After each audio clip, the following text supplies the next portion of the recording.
Hi there. I'm Maurice.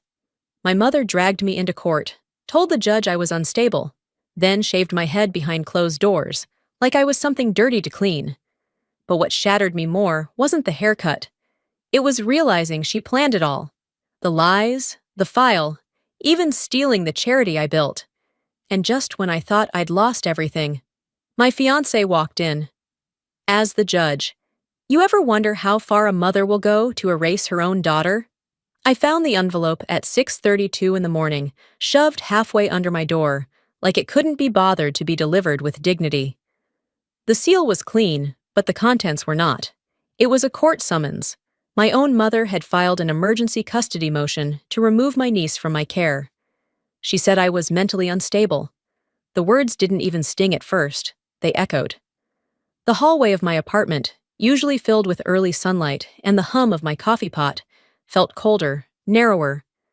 I clutched the envelope tighter, like squeezing it would make it vanish. It didn't. I raised Darla like my own after Delaney died. 3 years, 3 birthdays, dozens of nightmares soothed, hundreds of school lunches packed, and not once did Celeste, my mother, step in to help.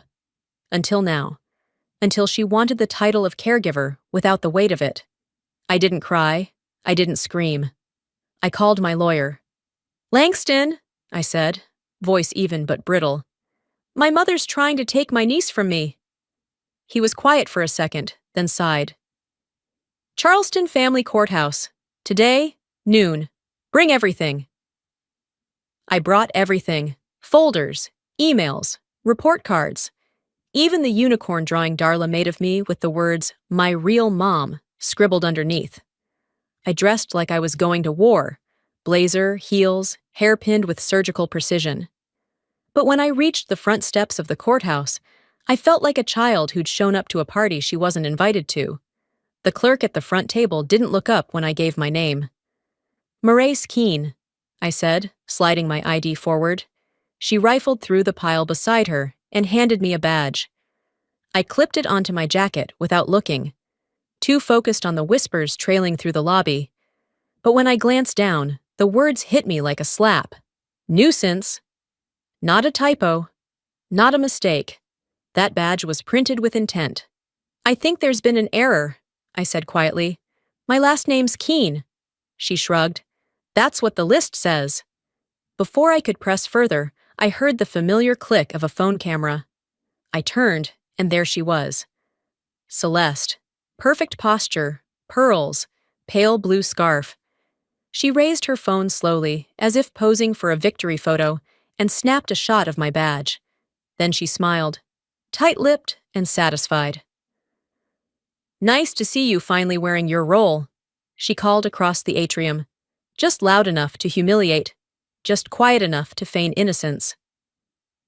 People turned. A few coughed. A man in a navy suit whispered something to the woman beside him, who glanced at me, then looked away like I was contagious. I didn't move. I didn't return the smile. I smoothed the badge down with trembling fingers and walked toward the courtroom, heels echoing on the marble like a metronome counting down to something ugly. Inside, the air was thick, cool but stifling. I scanned the gallery and saw them. My family. Or what used to be. Aunts, uncles, cousins I hadn't seen in years, now gathered like it was a wedding or a funeral, and I was the spectacle. None of them looked at me. Not directly. Celeste sat in the front row like she was waiting for a ribbon-cutting ceremony. Her legs were crossed, hands folded, face serene. Behind her, a whisper of perfume and judgment. The only seat left was in the back, near the side door. I sat down slowly, adjusting my skirt, my folder, the badge I wanted to rip off and burn. The clerk called my name. I stood. "Emergency custody hearing for the minor, Darla Keene," he announced. "Filed by the maternal grandmother, Celeste Drayton." Her lawyer stood, smooth as a sermon. "Your Honor, my client wishes only to ensure the child's safety. Miss Keene has a history of emotional volatility, documented, concerning, and untreated." My jaw tensed. Not because I was shocked, because I wasn't. This wasn't about Darla. It was never about Darla. This was Celeste reclaiming control in the only language she spoke, humiliation dressed up as protection. She didn't stand, she didn't speak, she didn't need to. The room did the speaking for her. I looked straight ahead, not blinking.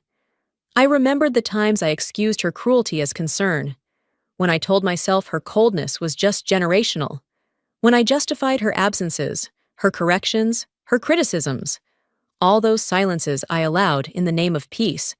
But this wasn't peacekeeping, this was war. And for the first time in a long time, I wasn't going to let her win by pretending it wasn't. I gripped the edge of the folder on my lap. It shook. My hands didn't. The judge glanced down at the documents, then up at me. "Miss Keene, are you prepared to respond to these claims?" I opened my mouth. But before I could speak, the door beside the witness prep room creaked open. Celeste turned her head slowly. A signal, a smirk. Her lawyer leaned toward her, whispered something. I caught one word. "Ready?" The courtroom faded behind me as the bailiff gestured for me to step into the witness room. My heels clicked once, then twice, then... The door to the witness preparation room clicked behind me, and the last thing I saw before the lights dimmed was the pair of silver clippers in my mother's hand. The bailiff nodded once, then motioned toward the door. I stood, folder clutched against my chest, and followed without a word. The room they led me into wasn't large. A narrow, windowless box with pale yellow walls and a cheap table pushed into the corner. The fluorescent lights above hummed like a warning. It wasn't a place for preparation. It was an ambush. Celeste was already there, standing calmly by the table, like she'd arrived early to set the stage. Her smile didn't match the coldness in her eyes. Two women stood behind her. Neither introduced themselves, but one wore a security badge, and the other carried a clipboard like it was a shield. "This is where we do the cleansing," Celeste said, her voice soft, almost reverent. "I didn't ask for any," I started. "It's necessary," she interrupted. "You don't walk into the Lord's house carrying the weight of your chaos. This is part of the sanctification." I blinked. "We're not in church. We're in a courthouse." She ignored me. Her fingers reached into her purse and pulled out a pair of electric clippers. Silver, gleaming, humming with purpose. I took one step back. "Don't," I said. "Don't you dare." Celeste tilted her head. "You always were stubborn." The woman with the badge moved behind me. Before I could spin away, she gripped my right arm. The other woman stepped in, blocking the door. "Let me go," I snapped. But it was already too late. The sound of the clippers buzzed to life, loud and jagged. The first pass tore through the side of my head, close and cruel. Hair fell in uneven chunks to the linoleum. My scalp burned where the blade snagged. I didn't scream. I didn't cry. I froze. Not because I was scared, but because I understood, in that moment, just how far she was willing to go. "You see?" Celeste whispered near my ear. "I told the judge you were unstable. Now you'll look it." My mouth opened, then shut. There was no logic to counter, no room for reason, only this. Raw, calculated violence masked as ritual. The kind of abuse that comes dressed as love and smells like lavender. My arms were finally released. The clippers were turned off. The silence afterward was thicker than the air. I stepped toward the mirror on the wall, a cheap rectangle bolted to the drywall with rusting screws. My reflection barely looked back. Half my head was bare, pink scalp showing in angry patches. Mascara had smeared down one cheek. My blouse, the one Darla had ironed for me that morning, was wrinkled at the shoulder where I'd been held down. The woman with the clipboard cleared her throat and slipped out without a word. I stared at myself, not blinking, then raised my hand and struck the mirror. It cracked straight down the center. Not enough to shatter. Not enough to break. Just enough to remind me I was still here. I turned back to Celeste. "You just made your final mistake, Mother," I said. I didn't yell it. I didn't need to. The words dropped like a blade on polished stone. She didn't respond, but I saw her jaw tighten. Minutes passed, Or maybe only seconds. When I stepped back into the courtroom, I didn't bother fixing the scarf properly. It was slung loosely around my neck, barely covering the damage. I walked past the gallery, past the rows of curious eyes, ignoring the stares and murmurs. Someone let out a quick laugh, high-pitched, and then immediately swallowed in silence. I didn't flinch. Celeste sat with her legs crossed, hands folded, looking like the queen of her own delusion. I walked slowly, deliberately, to my seat. I sat. And then, with fingers that no longer trembled, I pulled the scarf off and laid it across my lap. Silence spread through the courtroom like a virus. The judge glanced over, his eyes flicking to my head, and then quickly back to the file in front of him. He said nothing, no one did. I sat there, exposed, yes, but not defeated. Let them see. Let them witness what control looks like when stripped bare. And then something inside me shifted. A realization so sharp it nearly made me laugh. When someone disappears long enough, you start inventing reasons why, so it won't hurt. You make up illnesses, grief, spiritual awakenings. Anything to explain why your mother doesn't protect you, doesn't see you, doesn't love you. But this wasn't absence. This was a choice, a legacy of cruelty disguised as tradition. And for the first time in my life, I wasn't going to carry that legacy quietly. As the judge called a recess and the murmurs began to pick up again, I sat taller. And in the hush before the gavel hit the desk, I felt it, the moment I stopped needing her love to prove I existed. The judge's voice faded into background noise as papers shuffled and attorneys repositioned themselves for the next hearing motion. I was still in my chair, still upright, still breathing, but not fully present. My scalp tingled under the scarf. Sweat had dried along my spine. I could taste something metallic in my mouth, maybe defiance. Celeste's lawyer stood and filed a motion to suppress 3 character witnesses, people who had known me for years. They claimed the witnesses were unreliable due to emotional closeness. My hands went still over my lap, fingertips brushing against the hem of the scarf. I blinked once, twice. Then the courtroom carpet caught my eye. Thick burgundy wool, a deep muted red that looked almost black in the corners. It was the same kind of carpet that used to line the upstairs hallway in our old house on Sweetwater Lane. Outside my childhood room. That hallway had been quiet for years. But suddenly, in that moment, it roared back. It was February. I was 17. I'd come home a day early from my school retreat, a canceled bus route, bad weather, and a stomach bug that wouldn't quit. My phone battery had died somewhere between the field station and Charleston, but I figured it wouldn't matter. Home was less than 2 hours away. By the time I reached the house, the wind had picked up. I remember wiping sleet off my coat with one hand and fumbling with my key in the other, except the key didn't fit. The locks had been changed. I knocked. No answer. I rang the bell. Nothing. At first, I thought maybe they were out. But then the porch light flicked on, and the curtains in Celeste's bedroom rustled. I saw her silhouette. Standing perfectly still, I waved both arms, called out. She didn't move. For a while, I tried to convince myself she couldn't hear me over the wind. But as the cold set in and the ache in my legs started pulsing, I stopped making excuses. I sat on the porch swing, wrapping my arms tight around myself. The air stung through the holes in my jeans. My teeth wouldn't stop chattering. At some point, I started crying. Not loud, just small gasps that felt too close to begging. Eventually, the neighbor across the street, Mr. Gaines, came out with a flashlight and walked over. "Murray? Honey, what are you doing out here like this?" I can't get in." His eyes darted up toward the lit window, then back to me. He didn't ask more. He brought me inside, wrapped me in a throw blanket, and called the non-emergency police line.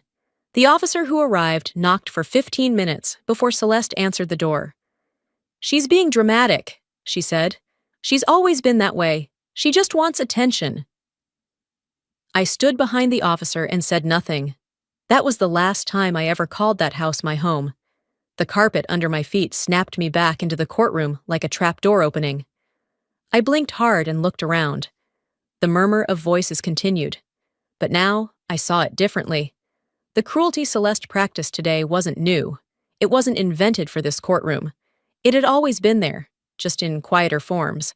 Unlocked doors, withheld affection, smiles that came with strings. Her motions weren't legal tactics. They were extensions of something older, darker. This hearing wasn't just about custody anymore. It was about control, about rewriting history while I was still alive to remember it. I leaned toward Langston, my fiancé, no, my partner in every sense, and tore a page from my legal pad. Start compiling prior restraint cases. I'll testify. He didn't look at me, just nodded once and opened his laptop. I wasn't just fighting for temporary guardianship. I was fighting to exist in the narrative of my own life. Celeste had tried to erase me with bad paperwork, unspoken threats, and half-truths soaked in righteousness. But I'd lived through her kind of silence before. I knew its shape. I could see the outline of it in every lie she told. I adjusted my scarf, stood up, and walked to the clerk's desk. "I'd like to submit my witness request," I said calmly. The Kielcirk gave me a look, then passed me a form.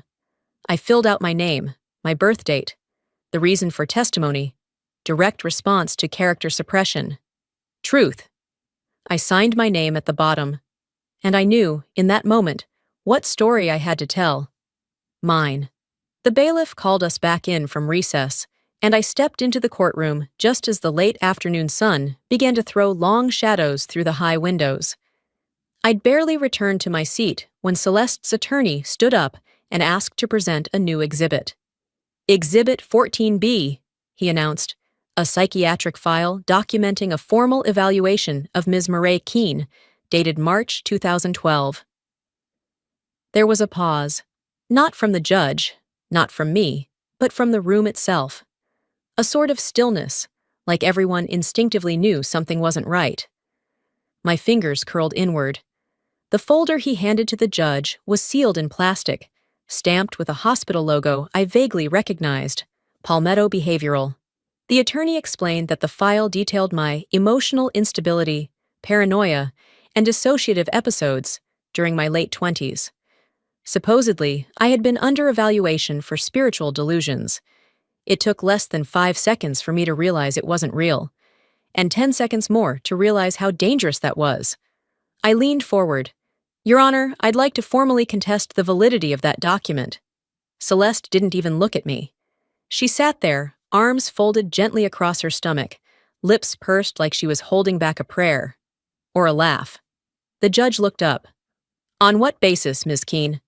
I stood. "First, the hospital letterhead includes a logo that was discontinued in 2009.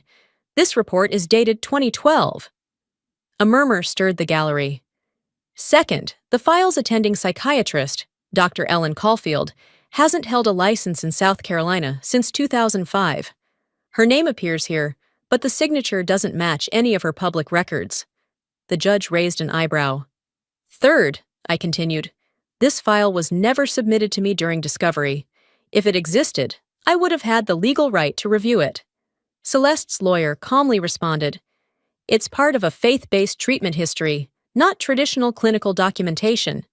He then added, almost proudly, "It's a spiritual diagnosis, a religious wellness assessment." There it was. The new angle. Celeste wasn't just painting me as mentally unstable. She was spiritualizing it, wrapping it in righteousness.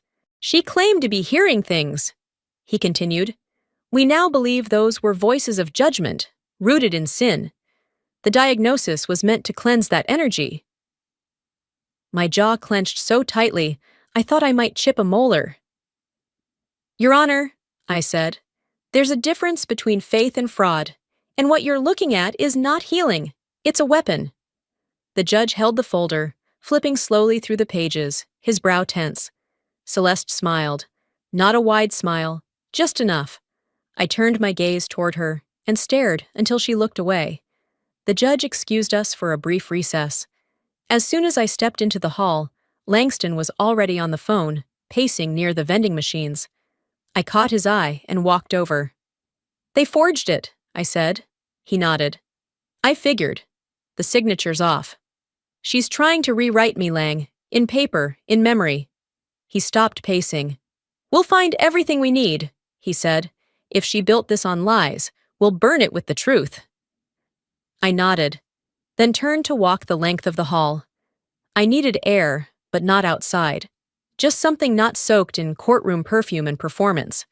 That's when I heard soft footsteps behind me. "Ms. Keene?" I turned. A young woman, couldn't be older than 20, stood holding a binder tight against her chest. She wore a staff badge, Amira G. Intern. I know I'm not supposed to say anything," she whispered, looking down the hallway to make sure no one heard her. "But I saw your mom. She was in the copy room yesterday. She had a different file. She tore pages out, stamped them. Then she called someone and said, 'Now it matches the timeline.'" My breath caught. Amira looked panicked, like she had already said too much. "Thank you," I said gently. "It's not proof," she murmured. "But sometimes the truth doesn't need to be loud. It just needs to be present." And she turned and walked quickly back down the corridor before I could ask anything more. I stood there for a moment, letting the silence settle into my bones. It wasn't much, but it was enough. Enough to remind me I wasn't crazy. Enough to confirm that Celeste wasn't just cruel. She was calculated. And when I returned to the courtroom, scarf tied tighter now, I knew this wouldn't end in words. It would end in evidence. I stepped back into the courtroom just as the lights dimmed slightly to accommodate a projector being wheeled in. A low, mechanical hum buzzed in the background. Celeste's attorney stood with theatrical ease and gestured toward the setup as if unveiling a priceless painting. "Your Honor," he said, "we'd like to present Exhibit 18B, a character demonstration relevant to the court's understanding of Ms. Keene's mental stability." He didn't look at me. That was the most dangerous part. How calm they were when they aimed to destroy you. The screen lit up, slightly tilted, catching dust particles in the light. Then it began. It was a video, grainy but unmistakable. Me, 7 years younger, in my apartment, pacing, red-eyed, my voice breaking. I was in the middle of what they wanted the world to believe was a meltdown. It was taken without my consent. The narration cut in, flat and cold. This is who she really is. I didn't remember the camera, but I remembered the moment. That night, my landlord had illegally entered my apartment while I was home. I'd called Celeste in panic. She told me I was being dramatic and hung up. In the courtroom, no one knew that. Gasps flickered through the room like little sparks catching dry wood. A woman near the back muttered, "That's just sad." I stood slowly. I didn't raise my voice. "Context isn't optional," I said. The judge looked at me. "You'll have your turn, Ms. Keene." Celeste's lawyer wasn't finished. "We have a licensed therapist who has reviewed Ms. Keene's case history." Langston leaned forward slightly in his seat. The therapist entered. Polished shoes, well-practiced smile. Claimed to have followed my case for years through publicly available sources and clinical patterns consistent with paranoid dissociation. I requested his credentials to be entered into the record. The judge allowed it. Langston slipped me a folder under the table. Crisp copies from the South Carolina Licensing Board. Revoked license. Not a therapist since 2019. Never authorized to provide expert testimony in a family court. I stood again. "Your Honor, this is character assassination disguised as psychological concern." The room quieted. "His license was revoked 5 years ago. He was never my therapist. He's never met me. This isn't a professional opinion. It's slander wrapped in academic vocabulary." The judge leaned back in his chair, eyes narrowing at the so-called therapist. "I have documentation if the court would like to verify," I added, holding up the packet. Celeste didn't flinch. She looked down at her hands, as if this part had always been a contingency, not the plan. Her attorney's smile flickered, then dropped. After a tense pause, the judge finally said, "We'll recess for 10 minutes." Outside in the hallway, I pressed my back to the brick column near the bench and tried to slow my breathing. The courtroom's cold followed me, clinging to my neck like fog. A child pointed at me as he passed with his mother. "That's her," he said. "That's the crazy lady from the video." His mother hushed him sharply and pulled him away. I didn't react. I just took out my phone and typed a message to Langston. "We go for the trust fund next. No delays." I stared at the screen for a second longer before locking it. Inside the courtroom again, Celeste took the stand. She looked like grief and grace rolled into a pressed blouse. Her voice, soft, measured. "I only ever tried to help my daughter," she said, palms gently open. "But sometimes love isn't enough. Sometimes we must intervene when someone we care about can't see they need help." There were nods. A sniffle or two. I said nothing, until she added, "She once told me she wished she hadn't been born." I stood. "That was after you told me I was a mistake." The oxygen seemed to leave the room. Even the court reporter's hands hovered above her keys. Celeste blinked, once. Her expression didn't change, but the power behind her words cracked like old paint in heat. And in that moment, the trial shifted. Not legally, not officially, but the room, the jury, the judge, the people watching, they started to see. They tried to shatter me in front of everyone. But I came back with the truth, and next time, I'll come with receipts. The court came back from recess with less energy and more edge. People didn't lean back in their chairs the same way. A shift had happened, the kind of subtle pivot that turns a courtroom from a stage into a battleground. Langston entered through the main aisle, not rushed, not showy, but precise. He carried a leather-bound folder tucked under one arm, and his badge from the South Carolina bar clipped at his belt, gleaming just enough to be noticed.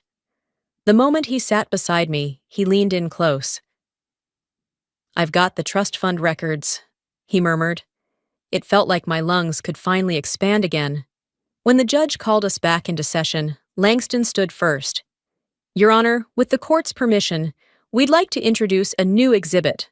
Documents recovered this morning showing the reallocation of assets from the Maurice Keene Academic Trust." The judge nodded. "Proceed." Langston handed 3 stapled forms to the bailiff, who brought them to the bench. My name was right there on the first page. Black ink, clean lines, a date from 6 years ago. It was a transfer notice, a legal redirection of the entire fund, nearly $240,000, from an account bearing my signature into an LLC registered under the name Daughters of Grace Ministries. In Cursor, Celeste's name was listed as the sole managing director. I stood. I didn't wait for approval. My mother didn't just rewrite my reputation. She rewrote my ownership, I said, voice steady. A hush fell across the room. Celeste sat motionless, her hands clasped in her lap, her eyes fixed on the witness stand, like it could somehow turn this all around. "I created that fund," I continued. "Every application, every donor, every scholarship recipient, I vetted personally, and then one day it was gone. No announcement, no explanation, just gone." The judge skimmed through the documents, frowning slightly. Langston added, "We've also found filings from the IRS showing that Ms. Drayton claimed full tax-deductible credits under her ministry for the donations attached to the trust." A collective inhale swept the room like someone had opened a window in winter. "And it doesn't stop there," I said, stepping closer to the monitor placed beside the court's lectern. "Last October, there was a gala, held to honor the founder of the scholarship program. I wasn't invited." I tapped the keyboard. A photo appeared on screen. Celeste, dressed in navy and pearls, holding a crystal plaque. Her smile was wide. The engraving read, "Celeste Drayton, founder and visionary of the Keene Opportunity Fund." The same fund I'd named after Dad. The same one I'd built after his death. "I wasn't omitted," I said. "I was erased." Murmurs turned into whispers, and whispers into quiet outrage. The judge finally spoke. "Ms. Drayton, do you wish to respond?" Celeste rose slowly.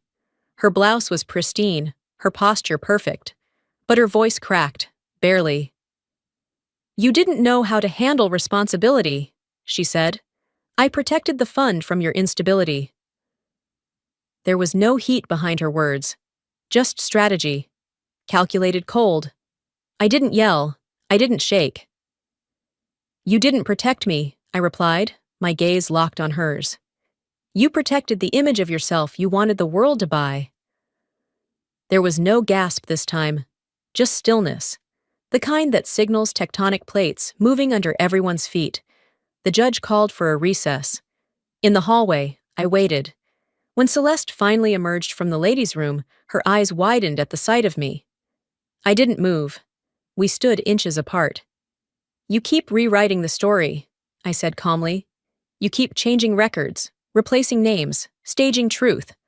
One more stunt like that, and I won't just fight you in court. I'll dismantle the foundation you built from my life." She blinked, slowly. And for the first time, I saw it. Not confusion, not defiance. Fear. I gave her the final out, and she looked me dead in the eye and stepped further in. Langston was already waiting for me when I returned to his office that evening. I could tell something was different by the way he didn't even look up when I opened the door. His eyes stayed fixed on the screen, posture rigid. He didn't speak right away. On the desk in front of him was a white envelope, unmarked, uncreased, no return address. "I found it when I came back from court," he said flatly, pushing the contents toward me. Inside was a flash drive. We exchanged no words, just a look. I nodded. He plugged it into the laptop, and the screen blinked before revealing grainy but unmistakable footage. A narrow hallway, then a door opening into the courthouse's witness prep room. The timestamp was from the morning of the hearing. There I was, sitting. Two women flanked me. Celeste entered the frame a moment later, pulling gloves onto her hands. The camera angle shifted slightly, likely a body cam or concealed security cam on the ceiling corner, but it caught enough. The buzzing started. My head jerked. I mouthed, "Please stop." One woman tightened her grip on my wrist. Celeste leaned in with slow, deliberate strokes. I stopped breathing. Langston didn't say a word, but his hands were fists. "I'll submit it for sealed review tonight," he said. I nodded. "Make sure it's admissible by morning."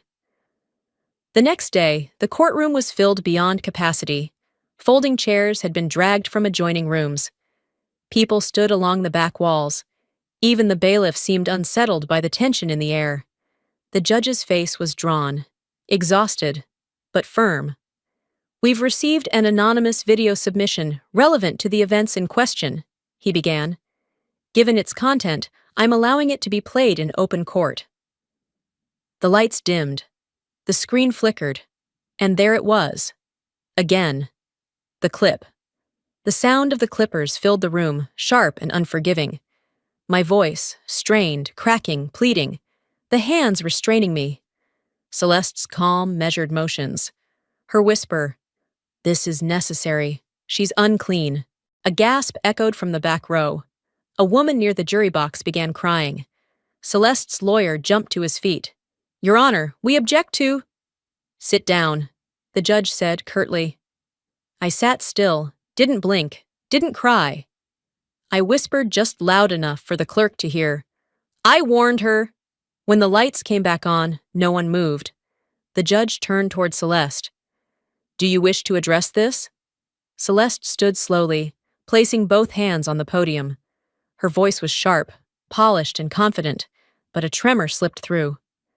"That video has been manipulated," she said. "Anyone could be in that room. That is not me." Her words landed like broken glass. "And frankly," she added louder now, "that woman isn't even my daughter."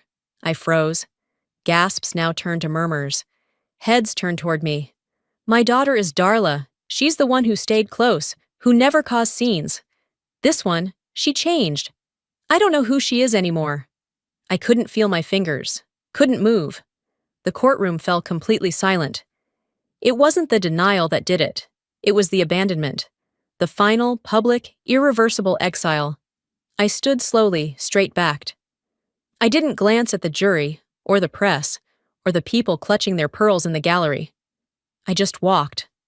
Out of the courtroom, through the metal detector, down the hallway, into the service exit at the rear of the courthouse. Outside, the wind was harsh. My scarf flapped behind me. I collapsed near the old delivery entrance, knees pulled to my chest. I didn't sob. I just folded into myself, breathing in the scent of brick and exhaust and grief. A moment later, I felt a presence. A court officer in gray slacks and a plain vest knelt down and placed something beside me. A folded napkin from the cafeteria. Inside was a handwritten note. "You're not invisible, just hidden from the wrong eyes too long." I read it 3 times before folding it again. And then, quietly, I stood. They saw the tape. They heard her words. Now it was time they read the truth. The night before the final hearing, I barely slept. I sat cross-legged on the living room rug, surrounded by old photos, legal pads, and a cup of coffee gone cold. Outside, the streetlights hummed. Inside, the only sound was the occasional shuffle of Langston's steps in the next room. When he finally emerged, he held a yellowed folder with the edges curled from time and heat. His expression wasn't triumphant. It was quiet, like a man walking into a war he knew had already cost too much. "The affidavit," he said, placing it gently in front of me.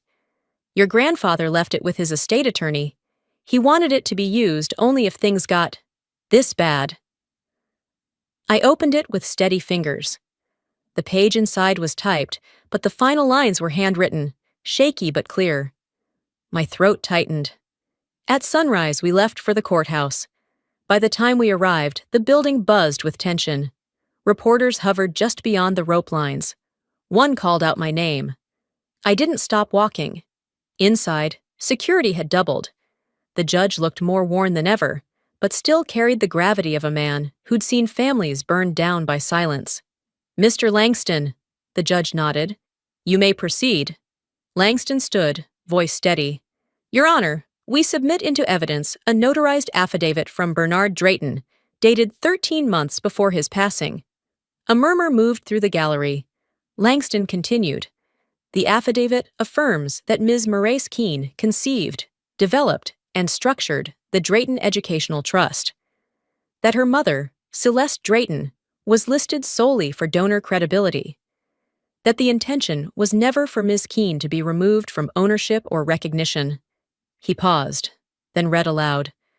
"I regret denying my granddaughter her rightful place. I fear I won't live to correct it. Please ensure she receives what was always hers, by heart and by hand." Celeste didn't react immediately. Then she scoffed, loudly. Of course he said that. The man was losing his grip on reality. He thought the houseplants were singing. No one laughed. Langston waited. Then, without flinching, held up another envelope. "Additionally," he said, "we submit a second document, executed and sealed by the original Board of Trustees." He passed it to the clerk. "This agreement names me, Langston Duval, as legal proxy for Ms. Keene in all Foundation decisions, should her capacity be brought into question." The judge's eyebrows lifted. "And has that clause been triggered?" Langston nodded. "It has. By Ms. Drayton's repeated claims of mental instability, which, according to the clause, grants me authority to restore original charter rights and redirect fund control." You could have heard a pin drop. Celeste went pale. "Your Honor," Langston added, "we've also compiled a list of shell entities created in the last 4 years, all traced back to accounts in Miss Drayton's and Darla Drayton's names. These accounts withdrew from the fund under misleading pretenses." He laid the documents down one by one, like a surgeon revealing each tumor. The judge didn't blink. "This will be forwarded to the DOJ for independent review." Celeste stood, voice trembling. "You don't understand. That girl, she broke me. She left me to deal with everything. I was protecting the legacy." The judge shook his head. "No, Ms. Drayton, This isn't protection. It's erasure, and you've weaponized it. Celeste slumped back into her seat. The room spun with whispers. But I didn't speak. Not then. I reached for a legal pad, tore off a single sheet, and wrote, "Legacy is not what you steal. It's what you leave unbroken." I folded it and handed it to the bailiff, who placed it on the judge's desk. He read it in silence, then set it down with a nod. Celeste didn't leave the courthouse in handcuffs. She left in something worse: disgrace. She didn't glance back. No one followed her. I remained seated as the room emptied. Jurors filed out. Reporters whispered. The walls, once bearing the weight of my silence, now just held echoes. I didn't stay because I wanted to be seen. I stayed because for the first time in my life, I wasn't erased. Chapter 9. 4403. 3 weeks passed. The courthouse had long been emptied of voices and verdicts, but the echo of everything that happened there still lived in the lines of my face when I looked in the mirror. There were no reporters now, no flurry of paper being pushed across wood, no tight grip around my chest whenever my mother walked into a room. That part of my life, for the first time, felt like it had an ending. The morning I returned to the center, the sky hung in a soft gray. It wasn't gloomy, it was quiet, the kind of sky that lets you breathe. I stood at the threshold of the Women's Education Center, key in hand. The front door had been painted a muted teal, just as I asked. I didn't bring scissors for a ribbon. I didn't invite press or family or even Langston. I wanted this moment to be mine. Unperformed. The new brass nameplate by the entrance gleamed faintly in the morning light. Founded by Marais Aden, C. I traced the engraving with one finger, then pushed the door open. The scent of fresh paint and lemon oil drifted out to meet me. The walls inside were lined with empty corkboards and newly stacked shelves. One board in the front hallway had been left bare on purpose, a space for future announcements, new names, new stories. I walked the hallway slowly, fingertips grazing walls that once held erasure. Now they held intention. This time, I whispered to no one gets to write me out of it. Later that week, Langston stopped by. I wasn't expecting him, but I didn't turn him away. He didn't carry flowers. No apology on his lips. Just his presence, steady like always, with his hands buried deep in his coat pockets. He stood beside me as I rearranged stacks of donated art supplies. "You want me to stay?" he asked gently. I looked at him, really looked. He hadn't flinched during the worst of it, had carried evidence on his back like armor. But now, he was just a man who had stood beside a woman learning to stand alone. I shook my head. "No, I need to finish this chapter on my own." He nodded, his hand resting lightly on my shoulder for a brief moment. Then he left, quietly. That was the thing about Langston. His silence had never been absence. It was respect, and I'd learned to tell the difference. A few days later, I received the final deed transfer. The property that once held the foundation's offices, the house where my name had been erased from the walls, now legally belonged to me. The envelope was thin, efficient. No ceremonial ribbon, just a signature and a stamp. Tucked inside was a USB drive. Langston had flagged it weeks ago, but only now did I open it. I plugged it into my laptop at the kitchen table. The audio file clicked to life with a soft crackle. Then Celeste's voice, tired and unguarded, filled the air. "I never thought she'd go through with it. But fine, let her have the name. I already took what mattered." Her voice was sharp, not angry, resigned. The message, I later learned, had been left on Darla's voicemail. Accidentally recorded, accidentally saved. It floated across message boards for a few days, passed around by those who once praised her devotion, but I never shared it. I never commented. Some truths don't need amplification. They just need oxygen. Back at the center, on a quiet Tuesday, a girl no older than 8 handed me a folded piece of red paper. "It's a crane," she said, her voice soft. I make them when I feel safe. I smiled and took it gently. Did you fold this all by yourself? She nodded, cheeks rising. It's not perfect, but I didn't mess it up this time. I crouched to her eye level. Neither did I. Later, in my office, which still smelled like fresh plaster and lavender oil, I placed the red crane next to a blank journal I'd been meaning to write in. Not to retell what happened. That story had been told. No, the next chapter was for what came after. I traced the edge of the paper wings and whispered, "This story is done, but I'm not." I hadn't reconciled with Celeste. No apology came, no redemption arc, just silence. But I no longer waited for her to hand me the ending. I had my name, my place, my voice. The justice I wanted didn't come with a sentence. It came with space. Space to breathe, to reclaim, to build. The paper crane sat quietly on my desk, not perfect, but folded by choice. And this time, entirely in my hands. Before I go, let me say this. Not every story ends with applause. Sometimes healing comes quietly. It arrives in the form of a signed deed, a child's drawing, or simply a breath you can finally take without bracing for what comes next. For years, I thought surviving meant staying silent. I thought peace meant making myself smaller so others could feel bigger. But I've learned, your voice is not a burden, it's a boundary. And the moment you stop needing permission to matter, everything begins to change. If you're out there right now carrying wounds in secret, let me tell you this. You are not invisible. You are not crazy. And you are not alone. Whatever has tried to erase you, history, family, failure, you still get to write the next page. So now I'd love to hear from you. Have you ever had to rebuild yourself from the ashes of someone else's choices? Do you believe forgiveness is necessary for closure? Or can healing happen without it? Drop your thoughts in the comments. I truly read them all. And if this story touched your heart or made you think differently about power, forgiveness, or family, leave a 1 in the comments so I know you're with me. Tell me where you're watching from. I want to know who you are. And if this video didn't speak to you, tell me why. Your voice matters too.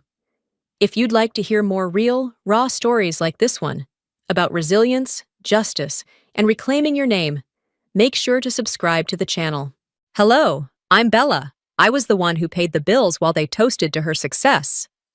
At dinner, my father sneered, "You'll never match your sister." My mother laughed and clinked her glass like it was a wedding speech. And my sister? She soaked it all in, with a smile I paid for. They used my money, my silence, my signature, then erased me from family photos, from the will, even from memory. But when I finally said, "Then let her pay the bills?" their faces went pale. And that was just the beginning. What would you do if the people who raised you used you instead? I stepped through the front door just after 6:30 p.m., the kind of tired that seeps into your bones. The kind of tired that comes from standing for 12 hours straight under fluorescent lights, dealing with chaos in scrubs still faintly splattered with someone else's worst day. I didn't even get a chance to shower. My shoes were still sticky from the floor cleaner at the ICU, and my ponytail had loosened, letting curls escape around my neck. The house smelled like lemon-polished wood and rosemary chicken, Mom's signature "company is coming" scent. That alone should have been the red flag. This wasn't an ordinary dinner, but I was too exhausted to think that far ahead. I dropped my keys in the ceramic bowl by the door and quietly slipped my phone into my bag, silencing a patient's family text that read, "Thank you for staying with Mom until the end." Nobody looked up. The dining room was aglow with soft yellow lighting from the overhead chandelier. Vera, my mother, floated between the kitchen and table like some carefully staged host on a reality show, hair curled, pearls out, smile perfectly plastic. Gideon, my father, was already seated, wine glass half full, checking his watch. "Nice of you to join us," he muttered, not even looking up. "Callista's been waiting." I blinked, scanning the table. Floral centerpieces, place cards, wine glasses glistening, plates arranged like a catalog photo. But no place card for me, not a single one. They all had their names in cursive gold foil. Callista, Mom, Dad, Oren. But nothing for me. Not even a folded napkin. I sat down in the seat at the end, the one closest to the kitchen and farthest from the wine. I didn't ask. I didn't comment. I just sat there, my back still aching from lifting a 6-foot-tall, unconscious man onto a stretcher less than 3 hours earlier. Callista was glowing. Her silk blouse, bone white with pearl buttons, caught the light like a soft halo. I'd seen that blouse before, too, online. I'd seen the receipt come through on the credit card she still used, the one under my name. She was talking about her new job title, Director of Brand Engagement, whatever that meant in the world of Instagram filters and overpriced candles. "Congratulations, sweetheart," Vera cooed, gently brushing Callista's hair back like she was 12 again. "Your boss sees what we've known all along." Then came the toast.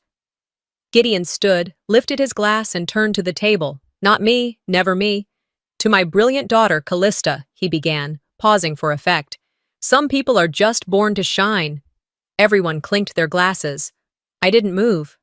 The smile on Callista's face stretched wider. Oren laughed politely. Vera beamed, proud like she'd raised royalty. I swallowed hard, not the wine, just my dignity, and tried to breathe. My throat felt dry, my chest tight. I opened my mouth, testing the waters. "We revived a cardiac arrest patient today," I said softly. "ICU was full, but we managed to stabilize her. My team—" "Oh, Bella," Gideon cut in, shaking his head with a smirk.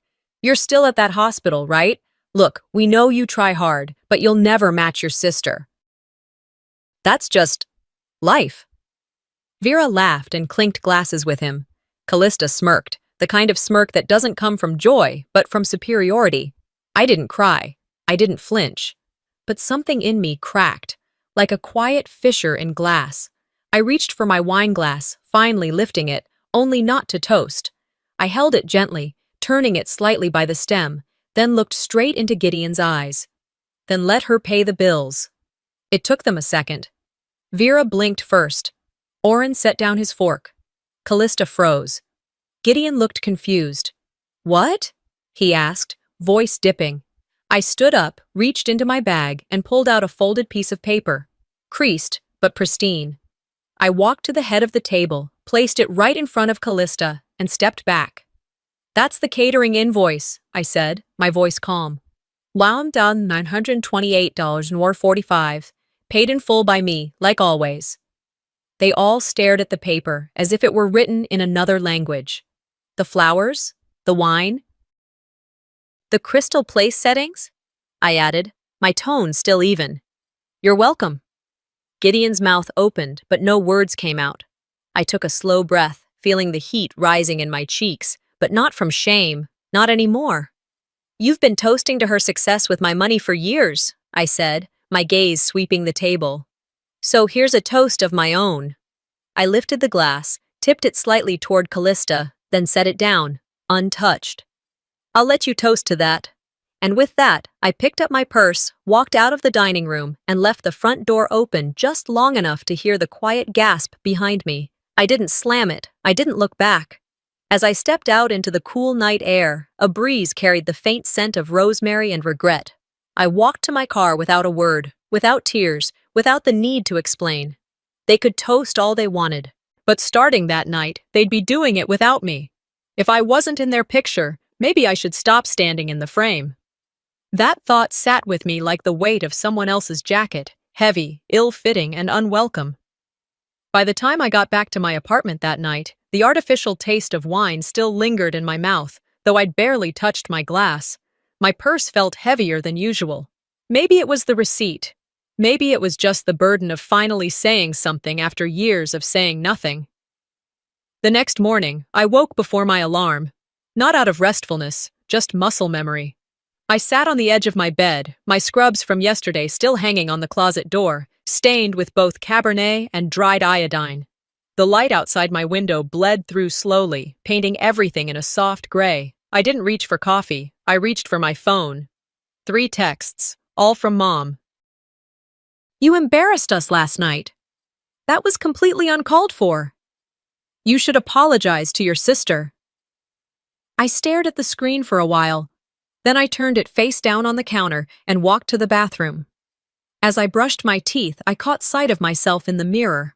Tired eyes, lips pressed tight, a faint crease between my brows that had started to settle in lately, like my face had finally caught up with my spirit. I didn't look angry, just finished. The rest of the weekend passed quietly. I picked up extra shifts, filled out discharge paperwork, and held the hand of a woman whose son never made it to say goodbye. That made more sense to me than anything at that dinner table ever did. By midweek, I got a text from Callista asking if she could borrow one of my old anatomy textbooks. She'd left hers at Oren's, which, knowing her, probably meant she'd never opened it. Sure, I replied, already dreading what that meant, stepping foot in that house again. I showed up Thursday afternoon. The driveway was empty, which I appreciated. I rang the doorbell out of habit, even though I still had a key. No one answered, so I let myself in. The house felt colder than usual, not in temperature, just in energy. The hallway smelled like lemon polish, and Vera had lit one of her overpriced lavender candles in the kitchen, like she was expecting someone more pleasant. I walked through the living room slowly, almost cautiously, like the walls had ears. That's when I saw it. The gallery wall, the one that used to have our family milestones, had been rearranged. I paused, staring. The photo of me in my white coat, the one from my nursing school graduation, was gone. In its place was a blown-up canvas print of Callista and Oren on a beach in Hawaii. She was wearing a white wrap dress, barefoot, grinning like a woman who'd never carried the weight of anyone but herself.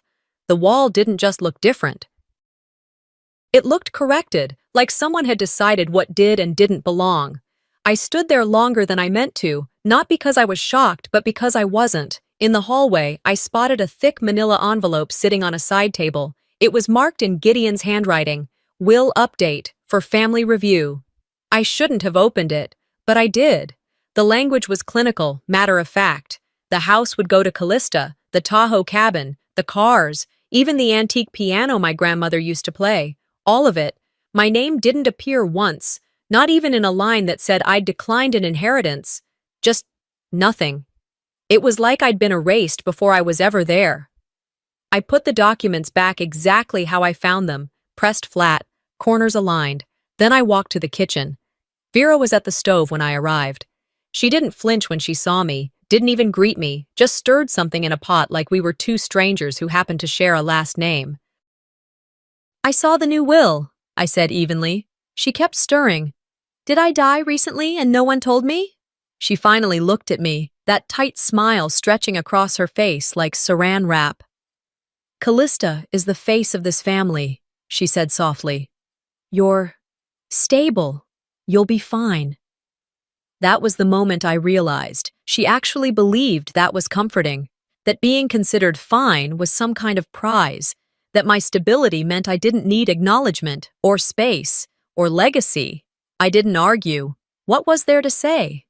Instead, I walked down the hall to the office where my textbook sat on the second shelf.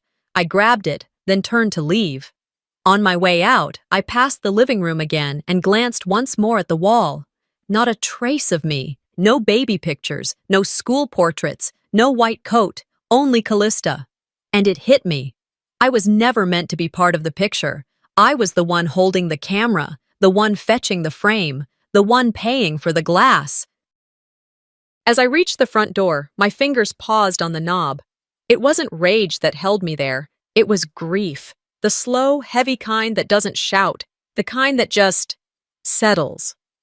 I opened the door, stepped outside, and let it shut behind me with a soft click. I didn't look back. I was funding the celebration of someone who had deleted me. That realization didn't hit like a thunderclap. It seeped in slowly, like water under a door, until everything inside me felt soaked and heavy. It started that Thursday morning with a text from my bank. "Suspicious transaction. $3,200 at Bridal Elegance Boutique. Please confirm." I rubbed my temples before I even clicked the link. Bridal Elegance. I knew that store. Knew the gold-lettered bags Callista flaunted when she did try-on hauls in her bedroom for her social media audience. She always said the dresses were gifted by sponsors. Apparently, this one was gifted by me. I had forgotten about that emergency credit card. Opened it 5 years ago when the roof started leaking at Mom and Dad's place, and I was afraid they couldn't cover the repairs. I gave Vera access just in case. Apparently, in case now included shopping for custom wedding gowns. I clicked open Callista's story on Instagram. There she was, twirling in a silk mermaid-cut dress in front of 3 friends, each holding champagne. She said yes to the dress, the caption read, with a heart emoji. I stared at her grinning face and thought, that's what $200 looks like when it's smiling and wearing designer shoes. I didn't call her. I didn't text Mom. I opened my laptop. 3 hours and a half a cup of microwaved coffee later, I had spreadsheets. My online banking history was a paper trail of betrayal. There were monthly payments labeled mortgage support that I'd been sending automatically, $2,300 a month, every month, for the last 22 months. I'd set them up when Gideon mentioned the house might go under, back when COVID first hit. Except, I remembered the refinance. The mortgage had been paid off 3 years ago. I opened the PDF I'd scanned of the property documents from that will envelope and confirmed it. No active lien, paid in full. So where the hell was that money going? I dug deeper, cross-referencing deposits into Callista's accounts. One transfer stood out, a tuition payment of $11,480 to the Pacific Online School of Business Management. That was the executive MBA Callista had been bragging about at dinner. She said she'd gotten a scholarship. No, she'd gotten a sister with direct deposit. I closed the laptop, stood up, and walked to the kitchen. I poured water into a glass and drank it too fast, choking slightly. My hands shook, not from anger, but from the slow, burning disbelief that comes from realizing you've been the only one holding up a house. Everyone else thinks just floats. The air in my apartment felt different, too still, too clean. I pulled out a photo frame from under the counter. It was dusty, one I hadn't looked at in a while. My ICU team, standing shoulder to shoulder in our protective gear, masks off for a single breath between chaos. We were exhausted, and we were proud. I picked it up and set it on my bookshelf where it belonged. That afternoon, I decided to take a short walk just to get some air. I scrolled my phone absent-mindedly as I waited for my drink at the corner cafe. That's when I saw it. Callista had posted a throwback photo from our family brunch a few months ago, the one where I had sat next to Vera, where we'd worn pastel shades for Mom's spring rebirth theme. But the picture, I wasn't in it. I remembered exactly where I sat. Between Vera and the window. You could see the exact angle of light coming through in the corner of the image. But my body, my face, my presence, was cropped. She'd cut me out. I enlarged the photo just to be sure. You could still see a sliver of my arm in the edge of the frame, blurred out by a filter. The caption read, "Surround yourself with the people who lift you higher." I stood there in the middle of that cafe, surrounded by strangers, feeling like I had just been shoved off a cliff without anyone noticing. She didn't just forget me, she edited me out, like I was clutter, like I was an inconvenience to the aesthetic she was curating. I didn't cry. There was no point anymore. Tears required the belief that something could be fixed. When I got home, I sat on the floor of my apartment, surrounded by receipts, banking statements, and a burning clarity I hadn't felt in years. They didn't make a mistake. This wasn't negligence. This was orchestration. Mom didn't forget to tell me where the money was going. Callista didn't accidentally crop me out. Gideon didn't mean it another way when he told me I'd never measure up. They meant it. Every dollar, every word, every inch of space on that wall where my photo used to hang. It was all intentional. And the price of my silence?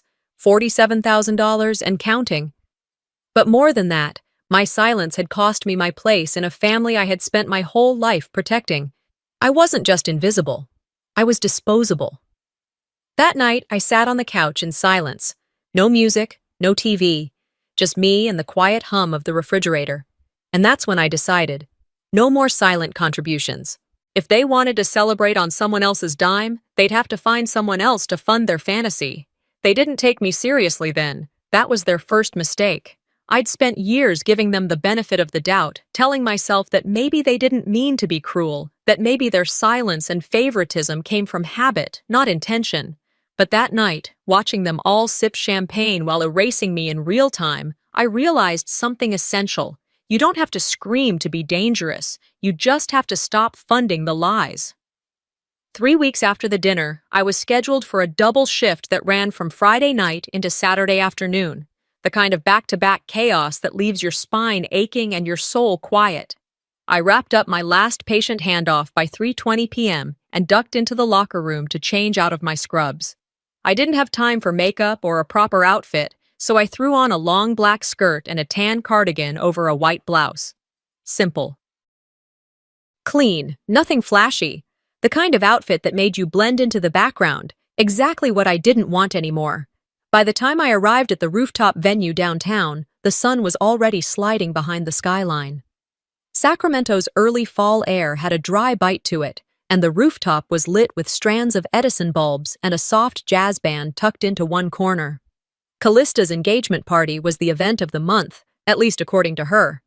She'd posted about it non-stop for days, catered by some overpriced vegan bistro, floral arrangements imported from Napa, a custom cocktail menu named after her and Oren's love story.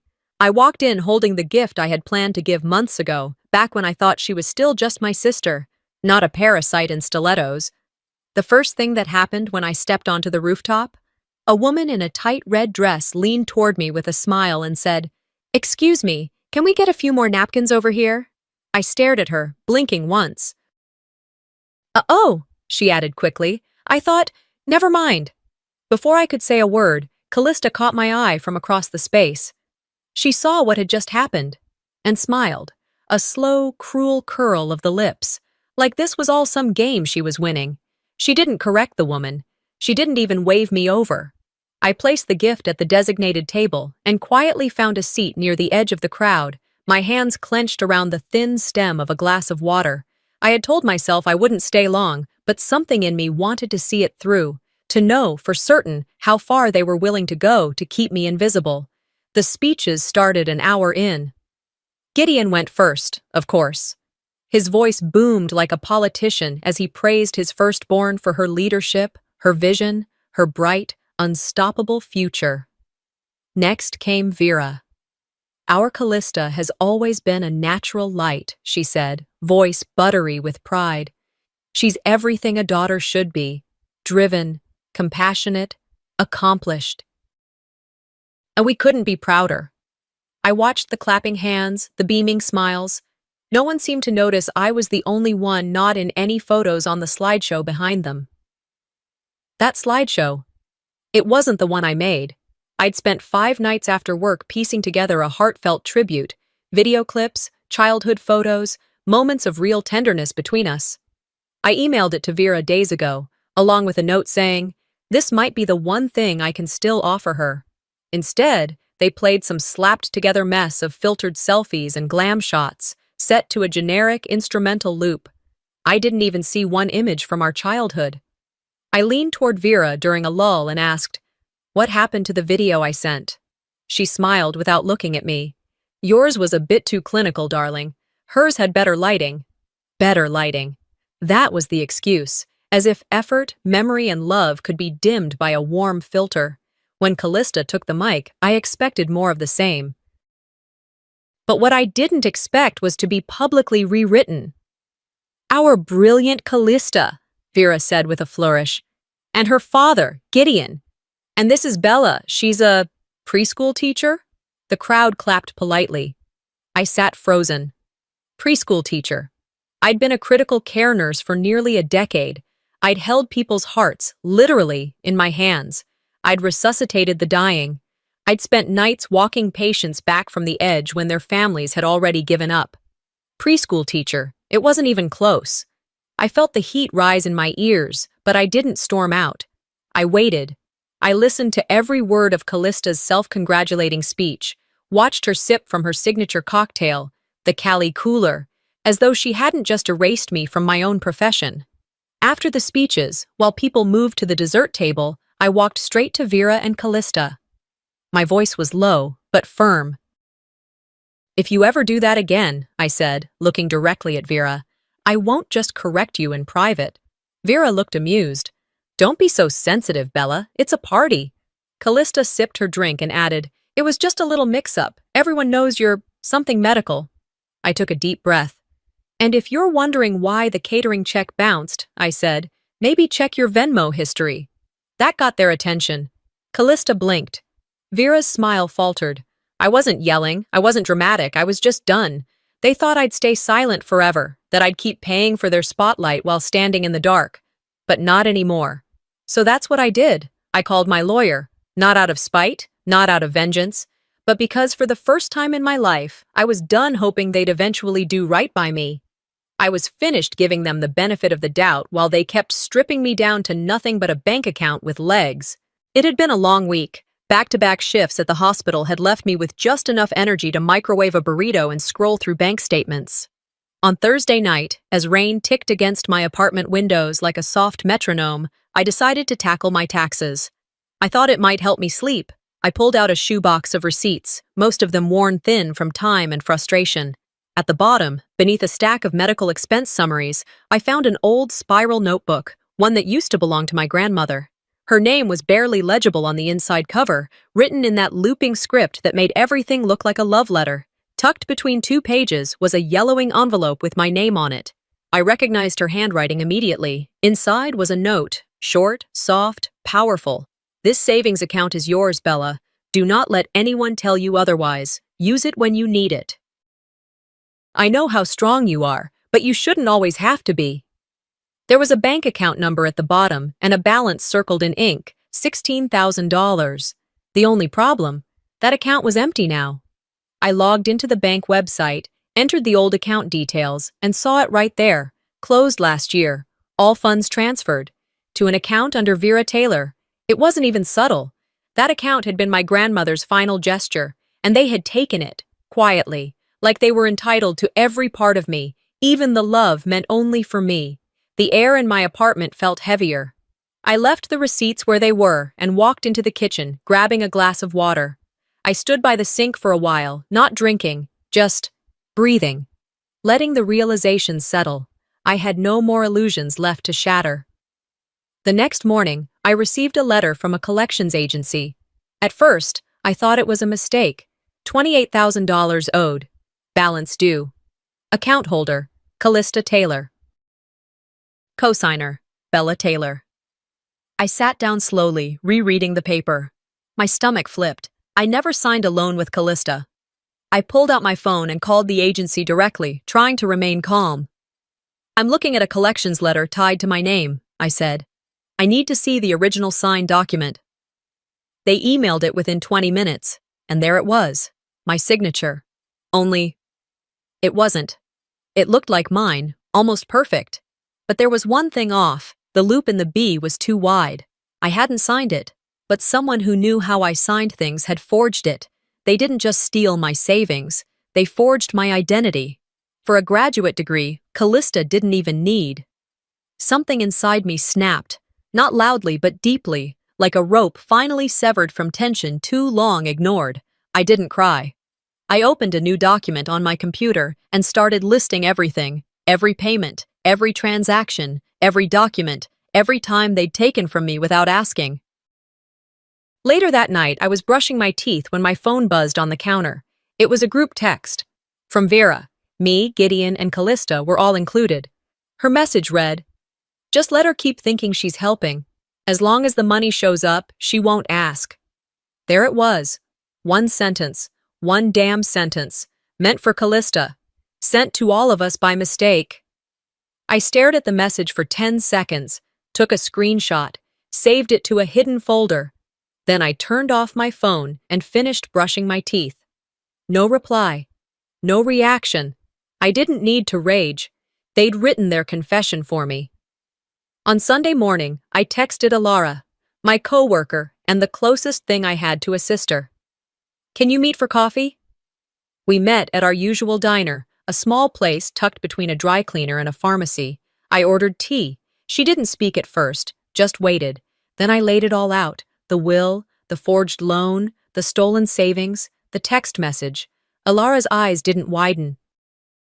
She didn't gasp. She just leaned back in the booth and said, "You need to stop thinking of them as family." I blinked. "What do you mean?" You keep trying to solve a moral problem with emotional logic, but this isn't emotional anymore. This is legal. You need to start treating them like a liability. She stirred her coffee. You're not their daughter. You're their funding source, and you're the only one not charging interest. I exhaled slowly. She was right. I'd been trying to play chess with people who were flipping the board every time they didn't get their way. That afternoon, I called Sullivan, the same lawyer who helped me handle a malpractice case for a colleague last year.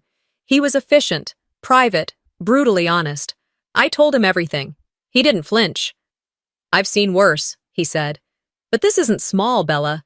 This is coordinated, and it's been going on for years. He asked me to send him every document, every transfer, every email. I did. Then I said the words I never thought I'd say about my own parents, my own sister. I want to protect myself, legally, financially, permanently. He didn't ask why. He just said, "Let's get started." Sullivan's message flashed on my screen like a final warning shot before a war. Ready to initiate formal financial record request. Want to move forward? I typed yes and hit send with a steadiness I hadn't felt in years. It had been 3 days since our call. 3 days of collecting statements, screenshots, old emails, and fragments of conversations I had buried under layers of self-denial. Now it was all coming together like a legal mosaic, cold, undeniable, documented. That Thursday evening, I arrived at a networking event hosted by Callista's firm. It was being held at a boutique hotel downtown, the same kind of place that took pride in valet service and personalized cocktails. I had RSVP'd weeks earlier, back when we were still pretending to be family. I decided to show up anyway. I wasn't in scrubs this time. Black slacks, a structured blouse, and a blazer that hadn't seen daylight since my last conference. I wore my hair pulled back, simple stud earrings, and just enough mascara to fake rest. I walked through the lobby, past a decorative fireplace and a group of 20-somethings laughing into their phones. The event space was lined with high-top tables and marketing banners that looked like they'd been designed by someone who Googled minimalist tech chic and went wild. Callista was holding court near the bar, surrounded by 2 interns and an older man I assumed was a client. Her laugh, too loud, too rehearsed, echoed off the glass walls. I didn't make a scene. I didn't interrupt. I waited. She eventually turned and saw me. "Bella," she said, with a practiced grin. "Didn't expect to see you here." "I wasn't sure if I'd make it," I replied, stepping closer. "But I figured I should support the founder of Heartline." Her expression twitched for just a second. "It's just a name." "No," I said calmly. "It was the title of my capstone project in 2015, the same year you asked to borrow my laptop." She sipped her drink. "You're being dramatic." "No, I'm being accurate." There was a pause, then a fake chuckle from one of the interns. Callista shrugged. "Relax, it's not like anyone owns a word." "True," I nodded. "But fraud? That's a little harder to shrug off." Before she could ask what I meant, I turned and walked toward Oren. He was standing alone near the water dispenser, checking his phone. I handed him a manila folder. "What's this?" he asked. "This, financial records, payment logs. That tuition Callista claimed was paid for by her scholarship? It came from a joint account in your name, drawn from a credit line forged under mine." He looked up sharply. "Are you serious?" "Yes," I said. "And I'm telling you because you're involved, whether you know it or not. I'm protecting myself now. If this goes legal, you need to be clear on where your money's been going." He flipped open the folder. "Why are you telling me this?" "Because I used to think I owed all of you my silence. I don't anymore." He didn't say thank you, but his jaw tightened and his hand gripped the folder like it held a bomb. When I left the event an hour later, I wasn't sure if I felt relieved or hollow. Maybe both. The next morning, I woke up to a familiar passive-aggressive circus. Callista had posted a quote online. "Some people are only happy when they're hurting others." The caption was vague enough to look harmless. But I knew exactly who it was for. An hour later, Vera messaged me directly. "You've made your sister cry. Are you proud of yourself?" I stared at the message for a minute, then replied with one sentence. I haven't even started. That same day, I filed the paperwork with Sullivan to begin the financial discovery process. He confirmed receipt within the hour. While the legal gears began to turn, I continued living like nothing had changed on the outside, but inside, everything had. I moved with intention now. I checked my accounts weekly. I set alerts on every card. I told my landlord not to accept calls from anyone claiming to be a family member handling her affairs. At work, I was still the calm, reliable nurse. I still stayed late when someone needed help, still brought cookies to the break room on Fridays. But something had shifted. Even Jennifer, our charge nurse, noticed. You seem different lately, she said one afternoon as we restocked gloves together. I stopped mistaking sacrifice for loyalty, I told her. She didn't ask for details. She just nodded. By Saturday morning, I had a formal copy of Callista's business filing. Heartline LLC. Registered 2 years ago. Trademark pending. Business model? Patient-centered healthcare branding. It was my pitch, word for word, the one I wrote during my final semester in grad school. She hadn't just used my name, she had tried to build an empire on it. I forwarded the paperwork to Sullivan, along with a scanned version of my capstone and a time-stamped email I'd sent to a former professor outlining the idea.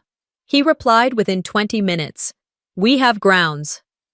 That night, I ordered takeout and sat on my couch with the TV off. My phone buzzed again, this time from an unknown number. "Leave her alone, you're being spiteful." No name, but I knew the rhythm, the tone. It was Gideon. I blocked the number. Then, I opened a new document on my laptop and started typing my own timeline. I was done letting them write the narrative. She stole my name. I'm about to make sure she can't use mine ever again. The day of the dinner arrived with a calm I couldn't quite explain. There was no panic, no rehearsed confrontation in my head, just the quiet knowledge that everything I needed to say was printed, dated, and tucked into the folder inside my purse. I'd received the invitation a week earlier. Vera phrased it like a peace offering. "Let's put everything on the table," she wrote in a group text. Family means forgiveness. Family meant different things to different people. To me, it now meant preparing legal backup before sitting down to share a meal. I arrived at the Folsom house right at 6:30 p.m., as requested. The exterior looked the same. White pillars, meticulously trimmed hedges, a wreath on the door that read "Gratitude" in cursive metal. But the atmosphere inside felt staged, like I'd walked into a dinner theater where everyone already knew their lines. Vera greeted me with a tight smile and a soft, "You look well." Callista stood in the dining room, beaming beneath a chandelier, in a deep green cocktail dress. Gideon poured wine like a sommelier on cruise control. The table was set with the good china. There were place cards again. This time, mine read, "Bella," in all caps, printed plainly as if to say, "See? We remembered you this time." We went through the usual motions, salad, small talk, Vera commenting on how dry the air had gotten this season. But there was an undercurrent, a pacing, like they were all waiting for something. And then Gideon started. "We can't keep letting emotions rule decisions," he said, his voice firm. "This is family." I said nothing. I cut into my roasted chicken and chewed slowly. Callista cleared her throat dramatically. "We wanted to bring everyone together," she said, "because it's been a tough few weeks. Misunderstandings, tensions. I get it." She paused for effect. "But I also have some news. I've been selected to receive the Western Marketing Innovator Award next month." Vera gasped softly and clapped. Gideon's chest puffed with pride. Callista held up a glass plaque from under the tablecloth like it was an Oscar. "It's a huge honor," she said, and they specifically cited the Heartline pitch deck in the nomination summary. The award shimmered under the lights. I recognized the formatting, the typography, the sequence of statistics, because I had made that deck. Back in 2019. For her, as a favor, I didn't react right away. I took another bite, let the moment breathe. Gideon leaned back and said, "Bella, some people just aren't built for the spotlight. That's okay." I set my fork down gently, wiped my lips with my napkin, placed it beside my plate, then I reached into my purse and pulled out the folder. There was a slow hush around the table. Vera's hand paused mid-reach for her wine. Callista tilted her head slightly, confused. I opened the folder and began laying out the documents. One by one. Bank statements. Payment transfers. Credit card charges for tuition. The forged loan application. The original capstone file with timestamp metadata. A notarized letter from my former professor confirming authorship. The room fell into a silence so dense you could have heard the shift in their breathing. I looked directly at Callista and said, "Since I'm not built for the spotlight, maybe you should pay your own bills." She blinked. And slowly, her fingers dropped the award onto the table with a soft thud. Vera looked at Gideon. Gideon looked at me. I looked at all of them. You used my work, my name, my money, and then had the audacity to crop me out of every version of this family. You made me invisible while cashing every check with my signature on it. Callista opened her mouth, but I raised my hand. Don't, I said. I'm not here to argue. I'm here to end it. I turned to Vera, who had gone pale. I found Grandma's letter, I said. The one she wrote to me. The account she set aside for me, before you closed it and moved the funds. Her lips parted, but I didn't give her room to speak. To be clear, I continued, this isn't a confrontation. It's a declaration. The support stops, the silence ends, and the record will reflect the truth. Gideon shifted in his chair. You always wanted a legacy, I told him. Well, you've been living in it. You just never bothered to see it. The folder sat open in the center of the table like a bomb already detonated. There were no raised voices. No one reached across the table, just stunned silence, and three people realizing that the person they'd built their comfort around was finally stepping out from under their expectations. I stood slowly, adjusting the blazer I'd worn like armor. And by the way, I said calmly, the mortgage payment stops next week. No one moved. I walked out of that dining room with my heels clicking softly against the tile, each step lighter than the last. I shut the door behind me after the dinner and didn't look back. I didn't need to. I knew what was coming, and it wasn't another round of guilt-tripping text messages or cold silence. It was collapse, the kind that didn't shake walls or rattle dishes. The kind that happened quietly, in bank accounts, in email chains, in phone calls where voices cracked under pressure they were no longer protected from. By Tuesday morning, 4 days after I told them the mortgage payment was ending, I had 17 missed calls, 1 from the bank, 4 from Gideon, 6 from Vera, and the rest? All from a blocked number I was sure belonged to Callista. I rolled over in bed and stared at the phone for a long minute before flipping it face down. The sunlight creeping through my curtains didn't feel warm. It felt like something intrusive, exposing everything that was once hidden. I sat up, reached for my coffee mug from the night before, and took a sip. It was cold, but I didn't care. When I finally listened to the voicemails, I started with the most recent. You can't just do this, Bella, Vera's voice cracked through the speaker. This is your family. We're not strangers. No, they weren't strangers.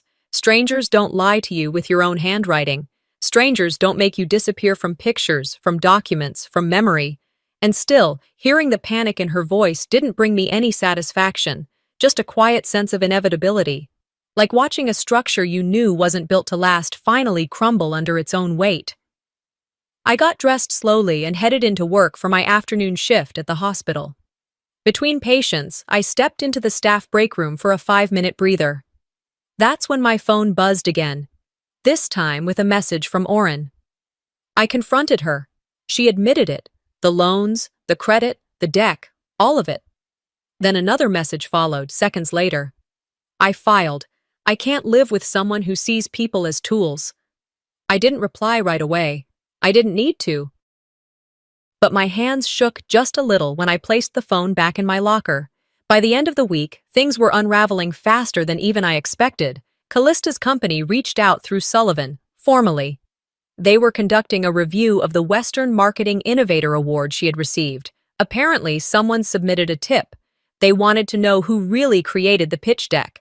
I didn't ask who tipped them off. That Friday afternoon, I walked home from the grocery store, my canvas bag cutting slightly into my shoulder. As I passed a neighbor's house 2 blocks down from the tailor's, I overheard a conversation between 2 women standing by a mailbox. "Looks like the tailors are losing their house," one said. "Shame, used to be so perfect." I kept walking, didn't flinch, didn't slow down. But later that evening, I did walk past my parents' house. The porch lights were off, the shades were drawn. A large "for sale" sign had been hammered into the lawn, slightly tilted. It didn't look like the house I grew up in. It looked like a shell of a story they tried to sell the world and could no longer afford to maintain. I stood across the street for a while, letting the image settle. I wasn't gloating. I didn't take a picture. I didn't call Alara or send Oren a text. I just let myself feel it. Not victory, not revenge, just the stillness that comes after a long, painful noise finally ends.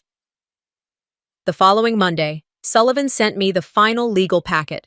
A stack of papers, neatly collated and enclosed in a heavy envelope with my name on it. Inside was confirmation that all financial responsibilities previously tied to the Taylor household, mortgage, joint credit lines, co-signed student loans, had been dissolved, dismissed, or reassigned to their original applicants. Included was a financial summary that read, "Total personal contribution from Bella Taylor to the Taylor household, 2017-2023, $47,500. Amount legally recoverable? None." They had covered their tracks well, but the final page? It was the one I read twice. "Your name is no longer legally, financially, or contractually connected to Vera Taylor, Gideon Taylor, or Callista Taylor." It didn't feel like cutting a cord. It felt like removing a thread that had been strangling me for years. I signed the document and dropped it off at Sullivan's office on my lunch break. He met me in the lobby with a small nod. "You good?" he asked. I nodded. "I'm clean." The next morning, I received a final message from Vera. "Everything's falling apart. I hope you're happy." I didn't respond. Because I wasn't happy. I was free. But being free didn't mean I wasn't still hurt. The first night in my new apartment, I didn't unpack much. Just the essentials: 2 coffee mugs, my bathroom kit, a single set of cotton sheets folded into hospital corners over a mattress I'd finally bought for myself. The place was still mostly hollow, echoing in the way only newly claimed spaces can. But the silence didn't ache. It waited. Not the biting, isolating kind of silence I'd lived with for years, where every creak in the floorboard was a cue for caution. This silence was patient, open, the kind you sit in willingly, the kind that invites you to take a full breath for the first time in ages and not apologize for it. I'd moved to Davis quietly, without ceremony. No send-off, no farewell dinner, no group text explaining the logistics. I didn't owe anyone that, not anymore. No one helped me carry boxes. No one asked for my forwarding address. And for the first time in my life, I didn't tell anyone where I was going. It felt like a secret I was finally allowed to keep for myself. The first few days passed gently. I fell into a rhythm that was all my own. The apartment had large windows that welcomed sunlight like an old friend in the mornings and cast a soft, muted gray across the walls in the afternoons. I left most of the walls bare, no holiday wreaths, no twinkle lights, just the essentials, and that felt like enough. The only sounds were the gentle hum of the heater and the occasional bird calling out from the tree just beyond my window. It was peaceful, intentional, real. A few days in, I tackled the last of the moving bins. I worked slowly, folding dish towels, placing books on the shelves one by one. When I reached the box labeled miscellaneous, handle later, my breath caught. Inside, buried between old notebooks and a long-forgotten pair of gloves, was the frame. It had gathered a thin coat of dust, the kind that softens edges. I wiped it clean with the sleeve of my sweater.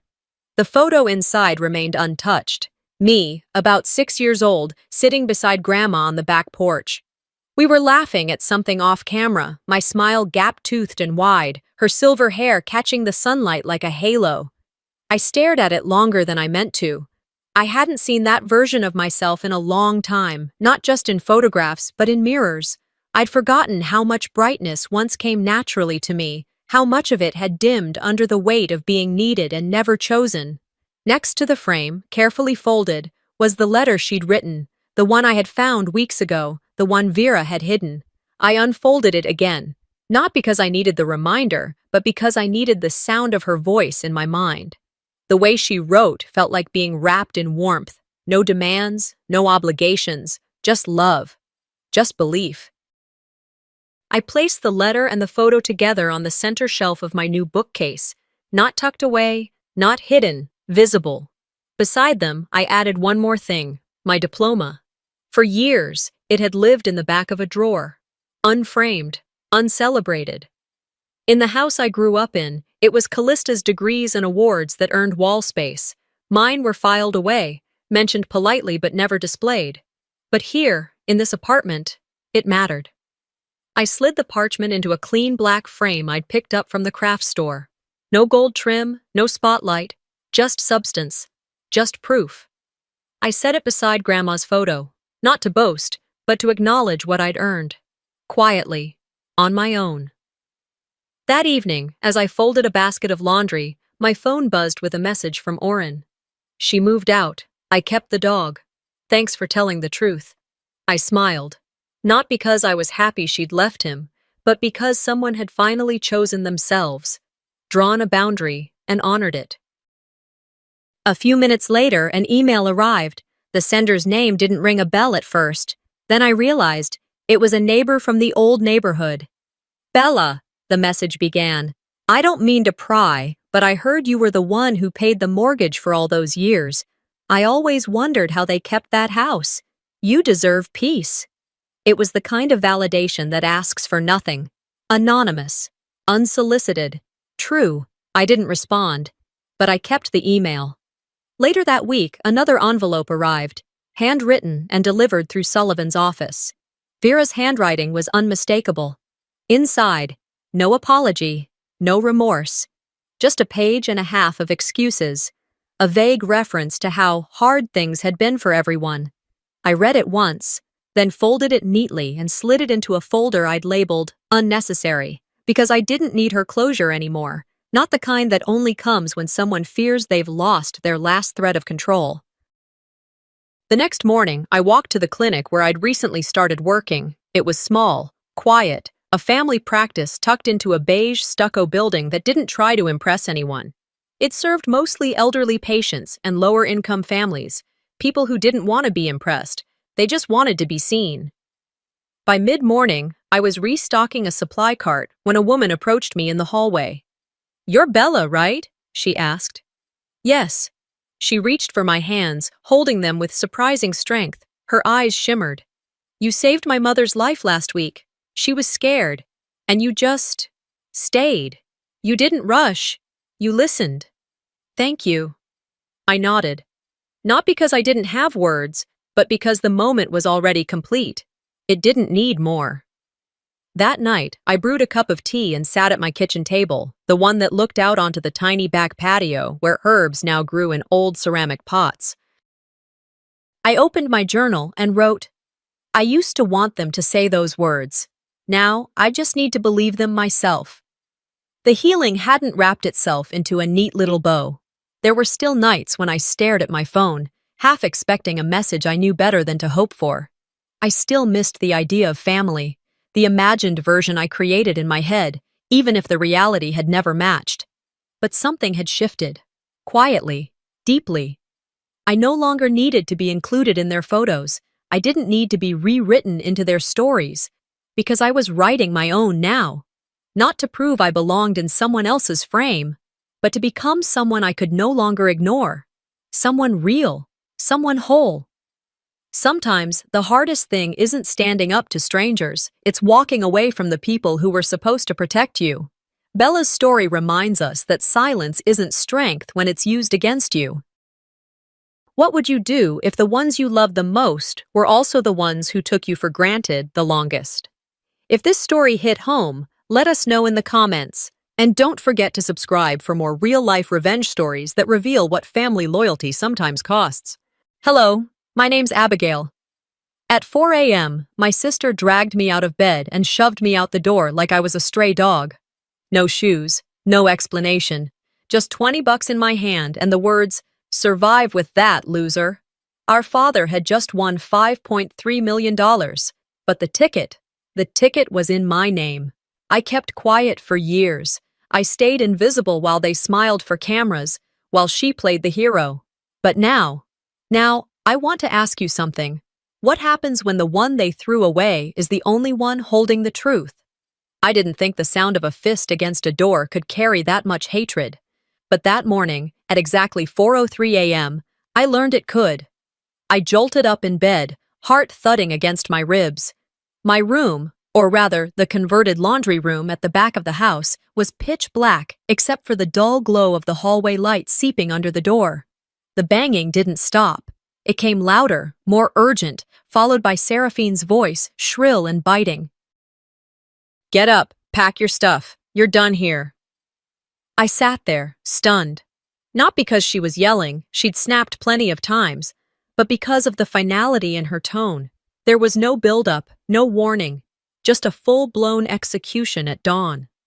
When I opened the door, Seraphine was already inside the house, barefoot, her robe tied too tightly around her waist like she was bracing for a fight. Her eyes were hard, like glass under tension. "Don't look at me like that," she spat. "You know this day was coming. Honestly, I should have done this months ago."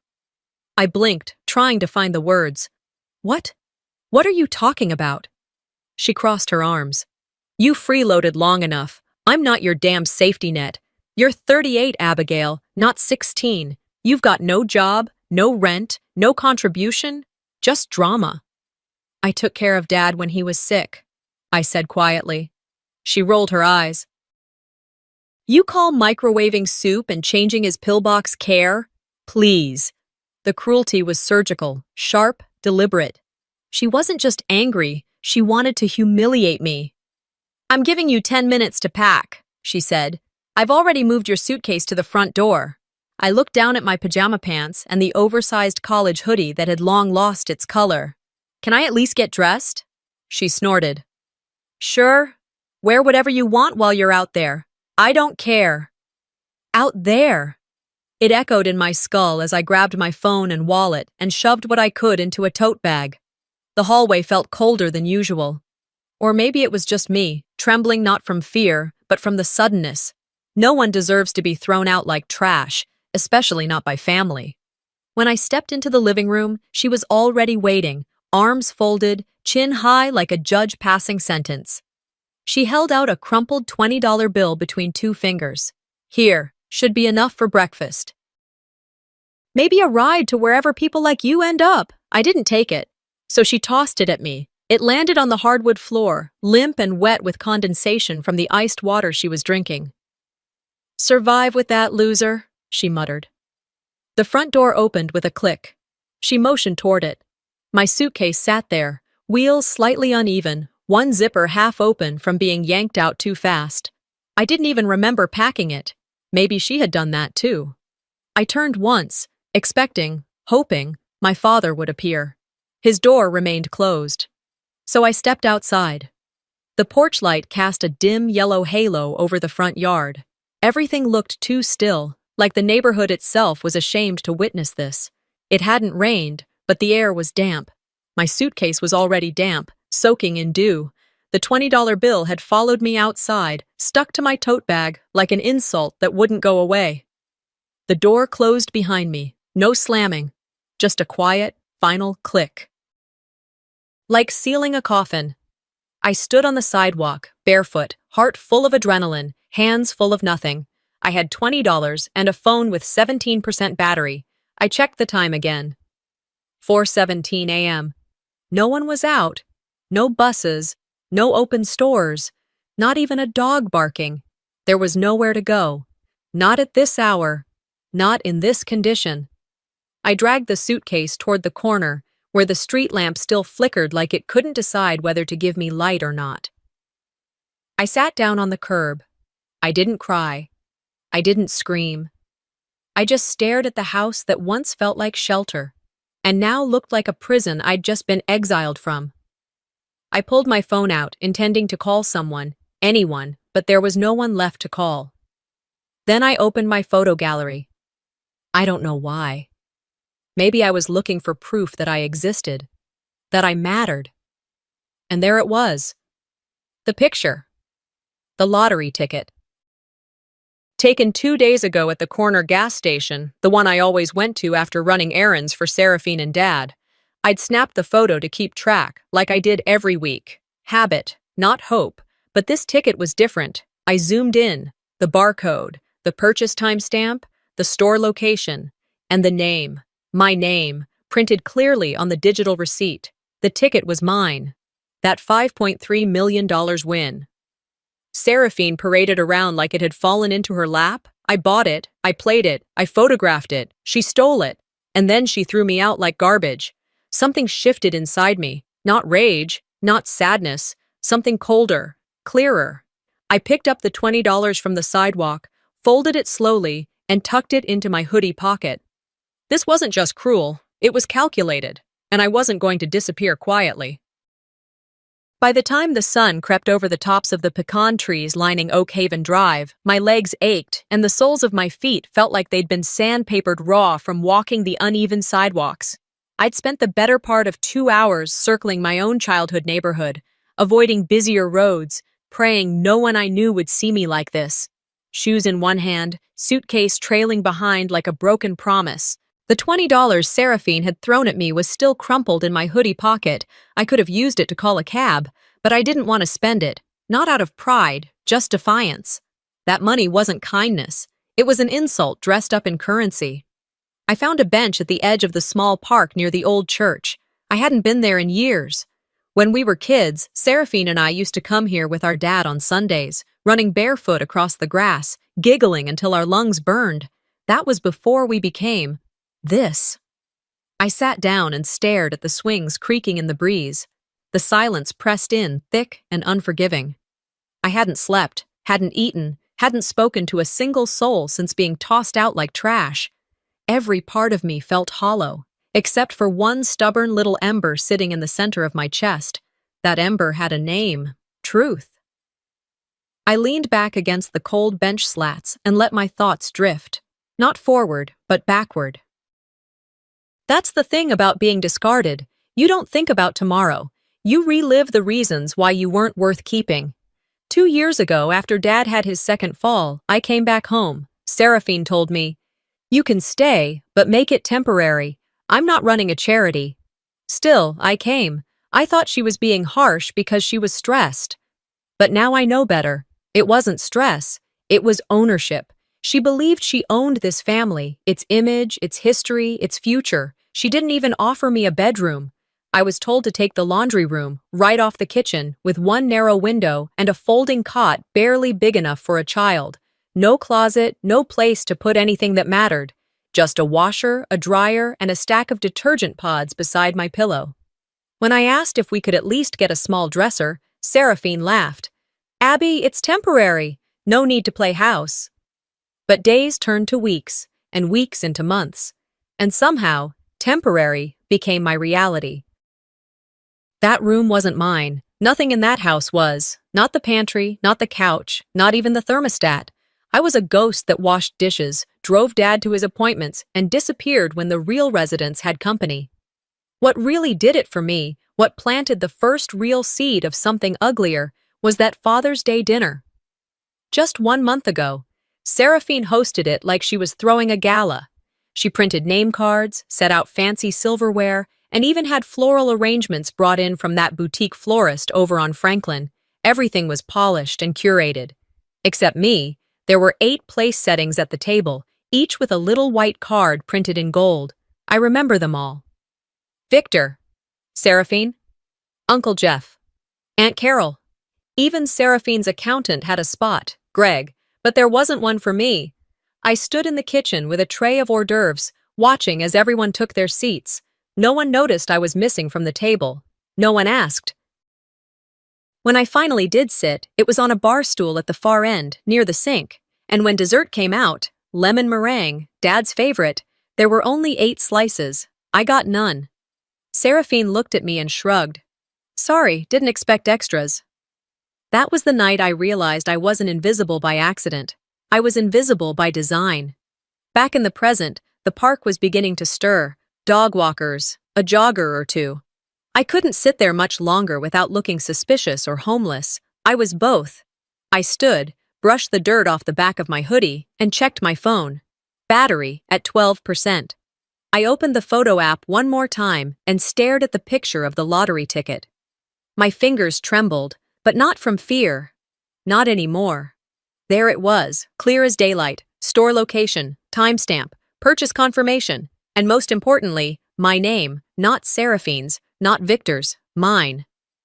That ember in my chest flared just a bit brighter. I knew what she'd done. She knew it too. And deep down, I think my father did as well, but he said nothing. Just like he said nothing at the Father's Day dinner, just like he said nothing when I moved into the laundry room. Maybe silence ran in the family, but I wasn't going to inherit that legacy. I walked 2 more blocks to a gas station and used part of the 20 to get a lukewarm cup of coffee and a protein bar. The clerk, a kid who looked barely old enough to shave, didn't even glance at me. That's the thing about being invisible. You learn how to slip past pity. I sat outside the station, sipping slowly, charging my phone at the lone outdoor outlet. I kept looking at that picture, zooming in, zooming out. I thought about deleting it, about walking away, letting Seraphine win, let her bask in the lie she built like a monument to herself. But I couldn't.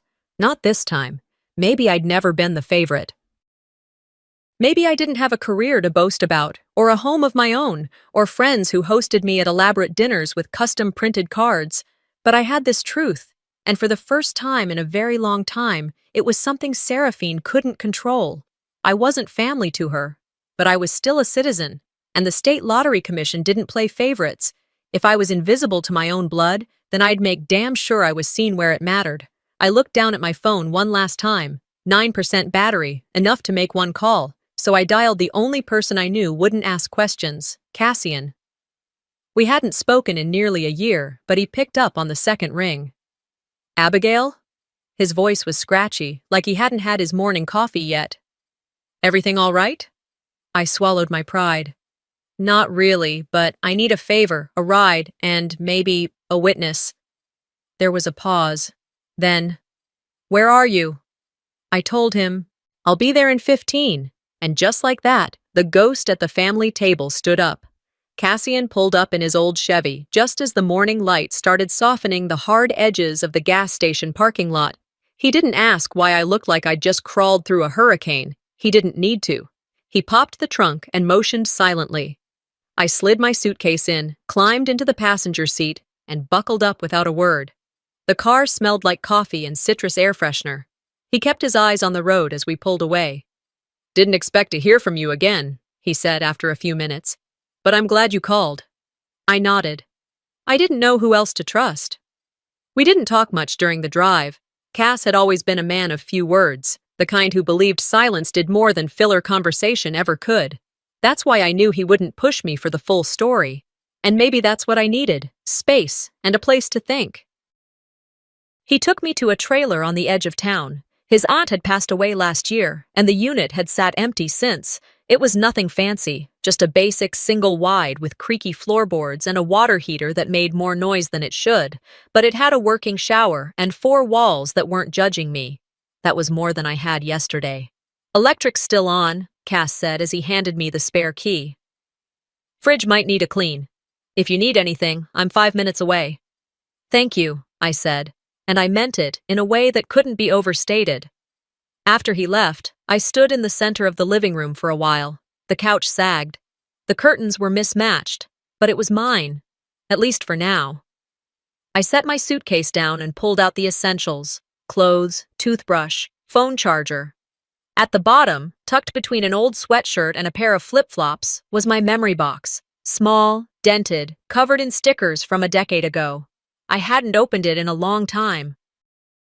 Sitting cross-legged on the floor, I popped the lid and started rummaging through old photos, birthday cards, receipts from road trips, and faded bus tickets from when I lived out west. Then I found it, a sealed yellow envelope, wrinkled but intact. My name was scribbled across the front in my father's handwriting. For Abigail, when the time is right. I hesitated. Then I tore it open. Inside was a letter dated 5 years earlier. The ink was smudged, but readable. Abby, you always believed in second chances. I don't say this enough, but I see you. I know you've been buying those tickets for me every week. You say it's for luck. I know it's for hope. This ticket thing, it's really for you, because you never stop trying. Love, Dad. I read it 3 times. It wasn't a legal document. It wouldn't hold up in court. But it meant something. It meant he knew. He knew I was the one running to the corner store week after week, rain or shine, scraping together my last few dollars to chase a dream I barely believed in anymore. Not for the money, for the possibility. I folded the letter carefully and slid it back into the envelope. Then I grabbed my phone and pulled up the photo again. The ticket. My ticket. Purchased at 3:42 p.m. on a Thursday. The same Thursday Dad had thrown out his back, and Seraphine was too busy meeting with her realtor. She'd tossed me her debit card that morning, told me to pick up some groceries and drop off her dry cleaning. I did all of it, and on the way home, I used my own money to buy the ticket, like I always did. The photo showed the 6 numbers, the exact winning combination, the purchase location, and most importantly, my name on the confirmation email from the lottery account I'd created years ago using my address, my ID, my everything. It wasn't just a whim, it wasn't a handoff, it was mine. And she stole it. I stared at that photo like it was a map to something deeper, something buried under every insult, every dismissal, every time she looked at me like I was in the way. I wasn't going to let her get away with it. I didn't care about the money as much as I cared about what it represented. She could keep her house, her car, her phony friends, but she couldn't keep my truth. Not this time. That afternoon, I borrowed Cassian's laptop. Mine had been gathering dust at the old house, and I doubted Seraphine would be kind enough to mail it. The keyboard was a little sticky, but it worked. I sat at the small kitchen table and typed with more clarity than I'd had in weeks. Petition for rightful claim to lottery proceeds. The words came faster than I expected. I included every detail, the recurring history of me buying tickets, the photo evidence, the email confirmations, the ride Cass had given me, the fact that Seraphine hadn't bought a single ticket in years. And the letter. I wouldn't include the letter in the official filing. It wasn't legally binding, but I'd reference it. If push came to shove, I'd bring it to court. If nothing else, it painted a picture of intent. And judges paid attention to intention. Once I had the draft done, I called Cass. "You remember the day I bought that ticket?" I asked. "Sure. You said you weren't feeling lucky, but you did it anyway. Something about it being your ritual. Can you write a statement? Just what you saw? That you drove me? Where I went?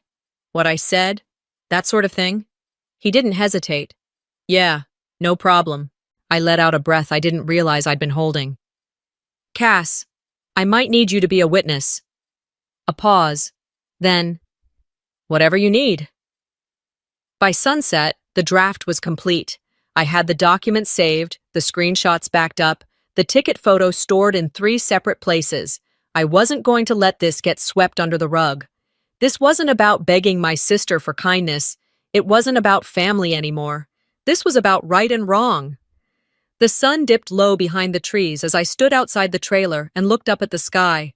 It was quiet, too quiet. But my mind was louder than ever. They wanted me quiet. They wanted me small. But I had a truth that would roar if I let it. And I would. This wasn't going to be a family drama. It was going to be a legal one. I sat alone in the trailer's kitchen that next morning, nursing a lukewarm cup of instant coffee and watching the cursor blink on my laptop screen. I had rewritten the opening line of my formal complaint 3 times. It wasn't writer's block. It was restraint. I didn't want this to sound angry. I wanted it to sound deliberate, controlled, unshakable.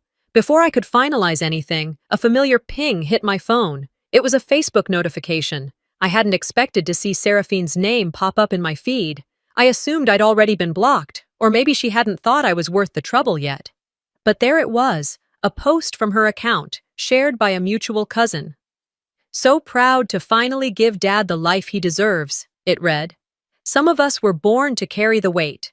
The rest, well, they find other ways to make noise." There was a photo attached, a staged picture of her standing behind our father in his recliner, both of them smiling. Seraphine was dressed like a Sunday morning real estate agent, blazer, pearls, and all. My dad looked tired. The way people do when they're trying to smile through something they didn't agree to. The comments rolled in fast. "You're amazing, Seraphine. He's lucky to have you. You've always been the strong one." I scrolled for a while, not entirely sure what I was hoping to find. Maybe someone questioning the timeline, maybe a relative calling out the absence of my name. But no, they all bought it. Every word. And why wouldn't they? Seraphine had spent years rehearsing her role, the dutiful daughter, the family's backbone, the one who handled the hard stuff. It didn't matter what actually happened behind closed doors. What mattered was what she presented to the world. I didn't cry. Not anymore. Not after everything. Instead, I hit Save Post, downloaded the image, and moved it into my case folder. I leaned back, letting the chair creak under me, and closed my eyes. It took me back to a night that had haunted me in pieces. A month earlier, our father's birthday. Seraphine had thrown a backyard dinner party that looked more like a political fundraiser than a family celebration. Edison lights strung across the patio, hired servers passing hors d'oeuvres, name cards in cursive font. And once again, I was the one behind the scenes, helping prep food, topping off glasses, staying out of photos. I remember standing by the side table, checking the time while pretending to rearrange the utensils. I was holding my phone, recording a short video clip for Dad's birthday montage. Nothing fancy, just a 10-second scan of the decorations. In the background, I caught Seraphine chatting with one of her friends near the fire pit. Wine glass in hand, posture perfect. "Abigail?" she laughed. "She's just staying here temporarily. She's not really part of the household." The friend looked puzzled. "She's your sister, right?" Seraphine shrugged. "She just needs to move on."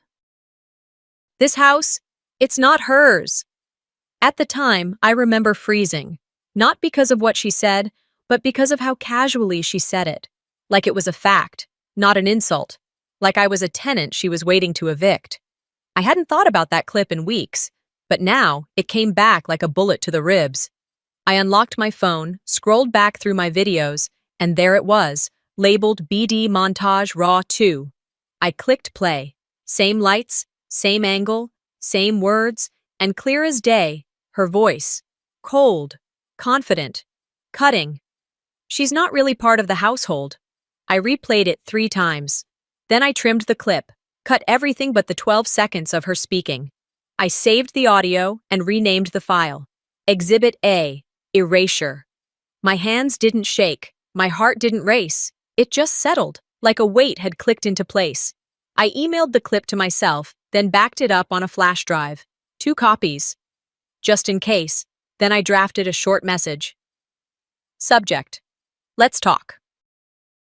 Message: Seraphine, I have something you should hear. It's not a threat. It's a fact. I'm giving you a chance to do the right thing, before this becomes something more public. Abigail, I hit send. And then I waited. An hour passed. Then 2. I tried to distract myself, washed a couple of plates, wiped down the counters, even walked around the trailer park once. The air smelled of dust and motor oil, and the cicadas were already humming. When I came back inside, my phone was buzzing. Not from Seraphine, from the platform. "You have been blocked from viewing this user's content." She didn't reply to the email. She blocked me. No explanation, no denial, no attempt at civility. Just shut the door in my face again. She knew. She knew what she said. She knew what I had. And her response wasn't apology. It was erasure. Again. I could have exploded. Could have called her. Left a voicemail full of truth and fury. Could have posted the audio myself. Let the world hear what the Golden Daughter sounded like when the cameras weren't rolling. But I didn't. Because this time, it wasn't about shouting louder. It was about being smarter. I copied the message I'd sent her, archived it with the video clip, and added a timestamp. Then I added a new note to my folder. Attempted resolution. Ignored. Let the judge see that I tried. Let the court hear what she said. And when it all came out, let her be the one who looked like a stranger to her own family. The message I sent her sat in my sent folder like a quiet warning she never bothered to read. And maybe that was the most Seraphine thing she could have done. Ignore it, pretend it didn't exist, and hope the silence would swallow me whole. But I've learned something about silence. It doesn't disappear. It builds. It echoes. It learns how to roar. The next morning, while sipping coffee from a chipped mug and scrolling half awake through my notifications, a post lit up my phone screen, and the fire under my skin. After years of silence, Seraphine had written, I finally gave our family hope. I fought alone. I sacrificed alone. And this win, it's mine. It wasn't just the words, it was the tone. Like I was some faded footnote, some old roommate who left no mark. Attached was a glossy photo. Seraphine standing beside our father, his smile tight and eyes tired, her hand resting proudly on his shoulder like she owned him too. Local media had already picked it up. The headline on the repost read, Daughter's loyalty wins the jackpot. Comments poured in. You're amazing. He raised a queen. Your sister must be so proud. Each comment felt like a slap I didn't see coming. I wasn't just being written out of the story, I was being scrubbed. Rewritten as an invisible chapter that never mattered. I read every line, every emoji-filled praise, and not once did I cry. Instead, I clicked Save, downloaded the photo, and filed it under Evidence Public Misrepresentation. Then I called her. Voicemail. I left one sentence. Retract your post or face a different kind of spotlight. That night, I worked late into the dark, only stopping to refill my water bottle and plug in my laptop. The ticket photo, check. The ride receipt from Cassian's Uber account, check. The screen recording of my lottery confirmation email, check. The voice memo from her birthday party, check. I renamed the folder, Formal Filing Prep. The following morning, I met Cassian at the diner off Elm. It wasn't fancy, just scrambled eggs, burnt toast, and a waitress who called us both hun, but it was neutral ground. He slid into the booth across from me, brushing rain from his hoodie. You sure you want to do this? He asked, not in doubt, but out of care. I don't want to, I said. But I will. He stirred his coffee. I remember that day like it was yesterday. You were nervous, said it was your last $10 before payday. It was. And you said, watch, I'll win the big one and no one'll believe me. I smiled at the memory, but it hurt, because I'd been right. He pulled a folded piece of paper from his coat pocket. Wrote the statement like you asked. I included the time, date, pickup, drop-off, the store. I even attached the trip receipt. You didn't have to do all that. You shouldn't have to do this alone. I folded the paper and slid it into my file folder. You'd be willing to testify? Of course, he said. But Abigail, if this goes public, she's not going to play nice. She never has. When I left the diner, the rain had stopped, but the clouds still hung heavy. I drove straight to Seraphine's office, a 2-story white and brick building tucked in the back of a commercial plaza that smelled of lawn mulch and overwatered planters. The receptionist recognized me. Miss Delacroix, I think she's in a meeting. That's fine, I said, holding out the manila envelope. Could you please make sure she gets this? She looked unsure. Is this, personal? It's professional, I replied, with a smile that didn't quite reach my eyes. I watched her carry it back to Seraphine's office, knock, and then disappear behind the frosted glass door. I didn't wait around. I drove back to the trailer, peeled off my damp jacket, and sat at the table, phone face down. I told myself I wouldn't check it. Not until tomorrow. I didn't want to see whether she'd called. I wanted her to feel the weight of silence for once. But that's not what happened. The next morning, I opened my phone and found myself blocked. Email, social media, every channel she could cut off, she did. She didn't send a reply. She didn't offer a denial or a counterstatement. She deleted me, not just online, from the narrative, from the photo, from the truth. She believed I was still that girl in the laundry room, that ghost at the dinner table, that woman too timid to fight, too tired to speak, too starved for validation to ever strike back. But she was wrong. I wasn't asking for permission. I wasn't seeking her apology. I was demanding justice, and I was doing it on paper, with receipts, dates, documentation, and a voice that didn't need a microphone to be loud. The moment I received the cease and desist letter from Seraphine's lawyer, I knew we'd crossed a line that couldn't be undone. The letter didn't rattle me. If anything, it validated everything I already suspected. She was scared. And she should have been. That same morning, I drove into town and parked outside a law office tucked between a CPA's office and a used bookstore. The sign above the door was small but clean: Sophia Nash, attorney at law. Cassian had referred her, said she was sharp, didn't talk in circles, and had a record of settling quietly but thoroughly. I didn't need a lawyer who wanted headlines. I needed someone who knew how to move silently and leave the other side unprepared. Inside, Sophia greeted me in jeans and a black blazer, barefoot behind her desk, sipping tea from a chipped mug that said, "Nope." She had the look of someone who worked better in chaos than order, a desk cluttered with papers, post-its stuck to her monitor, a half-eaten granola bar sitting on top of a file folder. "You're Abigail?" she asked, sliding her glasses down her nose. "Yes," I said, handing over my folder.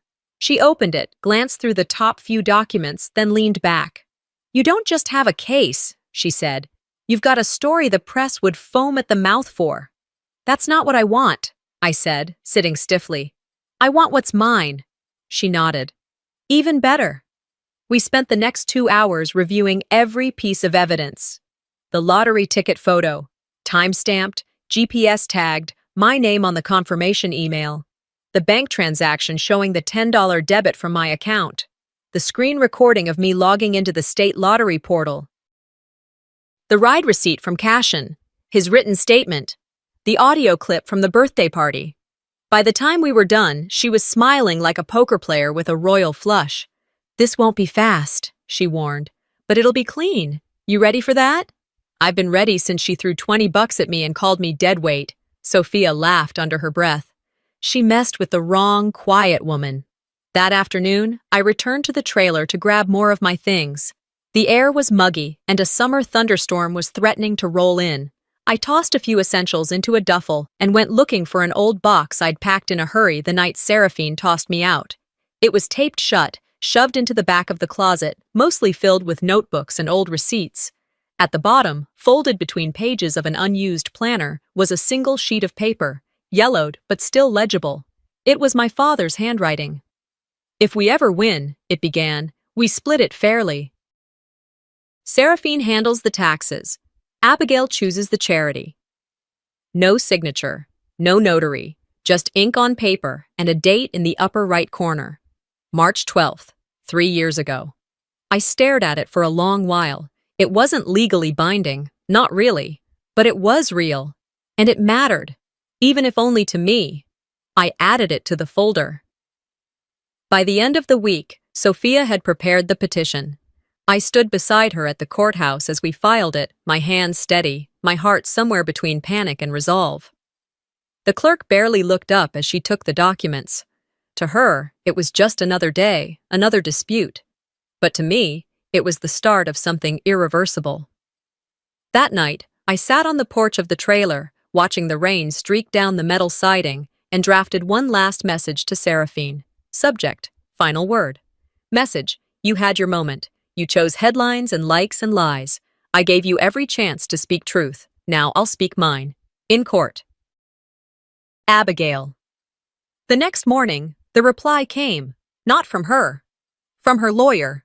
A formal cease and desist, claiming defamation and emotional distress. The tone was stiff, defensive. It accused me of malicious intent and warned of legal consequences if I continued to damage Seraphine's personal and professional reputation. I forwarded it to Sophia. She replied with one line. "That's not a defense. That's a tantrum." The difference was everything. Seraphine had always weaponized image. But in court, image didn't matter as much as evidence. And evidence doesn't flinch. For the first time, the power balance was shifting. She couldn't block court documents. She couldn't Photoshop timestamps. She couldn't charm a judge with a pearl necklace and an Instagram filter. And she knew it. The silence that followed wasn't comforting. It was loaded. I spent the weekend preparing emotionally, cleaning the trailer, buying a new blazer from a thrift store 2 towns over. I didn't want to show up to court looking like someone who had been kicked around. I wanted to look like someone who had gotten back up. On Sunday, I drove to the grocery store, grabbed coffee and basic groceries, then stopped by a print shop to make 2 extra copies of every document. I labeled folders, numbered pages, even added sticky tabs to mark key evidence. It was methodical, clinical, focused, because this wasn't about revenge. It was about recognition and justice. As the sun set that night, I walked to the small mailbox near the trailer park entrance. I slipped in a stamped letter, addressed to the Lottery Commission, confirming I'd filed legal action, and requesting a hold on the payout until the matter was resolved. It wasn't flashy, but it was loud, louder than anything Seraphine had ever posted online. The courthouse wasn't nearly as grand as the kind you see on TV. It was a boxy beige building with faded signage and cracked pavement in the parking lot. A breeze rustled the flags out front, but otherwise, the morning was still. Like the air was holding its breath, just like I was. Inside, everything felt smaller than I expected. No sweeping staircase, no mahogany benches, just plastic chairs, government lighting, and the smell of copier toner. Courtroom C was tucked at the end of the second-floor hallway, where the buzz of fluorescent lights echoed off the tile. As I stepped inside with Sophia and Cassian beside me, I spotted Seraphine across the room. She looked like a magazine ad. Tailored navy suit, pearl earrings, a leather-bound folder clutched in manicured hands. Her expression was unreadable, but every part of her posture screamed confidence, if not arrogance. She glanced at me once, barely nodded, and then turned back to her lawyer. He looked the part too, gray suit, slicked back hair, the kind of smile that never quite reached his eyes. Sophia leaned in and whispered, "He's flash, not substance. Let him underestimate you." "I think he already has," I murmured. We took our seats on the left side of the room. The bailiff called the case. The judge entered, robes flowing, eyes sharp behind rimless glasses. Civil court, no jury. Just one man tasked with sorting through truth and lies while pretending not to care who flinched first. As opening remarks were made, my heart thudded, not out of fear, but out of clarity. Everything we'd prepared was real, every document, every timestamp, every receipt. Seraphine could dress the part and spin her story, but today wasn't a press conference. It was a reckoning. When Cassian took the stand, he didn't stumble, he didn't pause or fidget. He sat straight, his voice steady, his words simple. "I picked Abigail up from her father's house on Thursday afternoon. She said she was running errands. I dropped her at the Chevron on Elm. She went inside alone. 10 minutes later, she came out with a lottery ticket, a grocery bag, and a bottle of water. I remember because she said, 'That's rent or destiny right there.'" He handed over a printed Uber trip receipt, time-stamped, geotagged. Seraphine's attorney tried to trip him up. "So you can say with certainty what she bought inside the store?" "No, sir," Cassian replied, calm.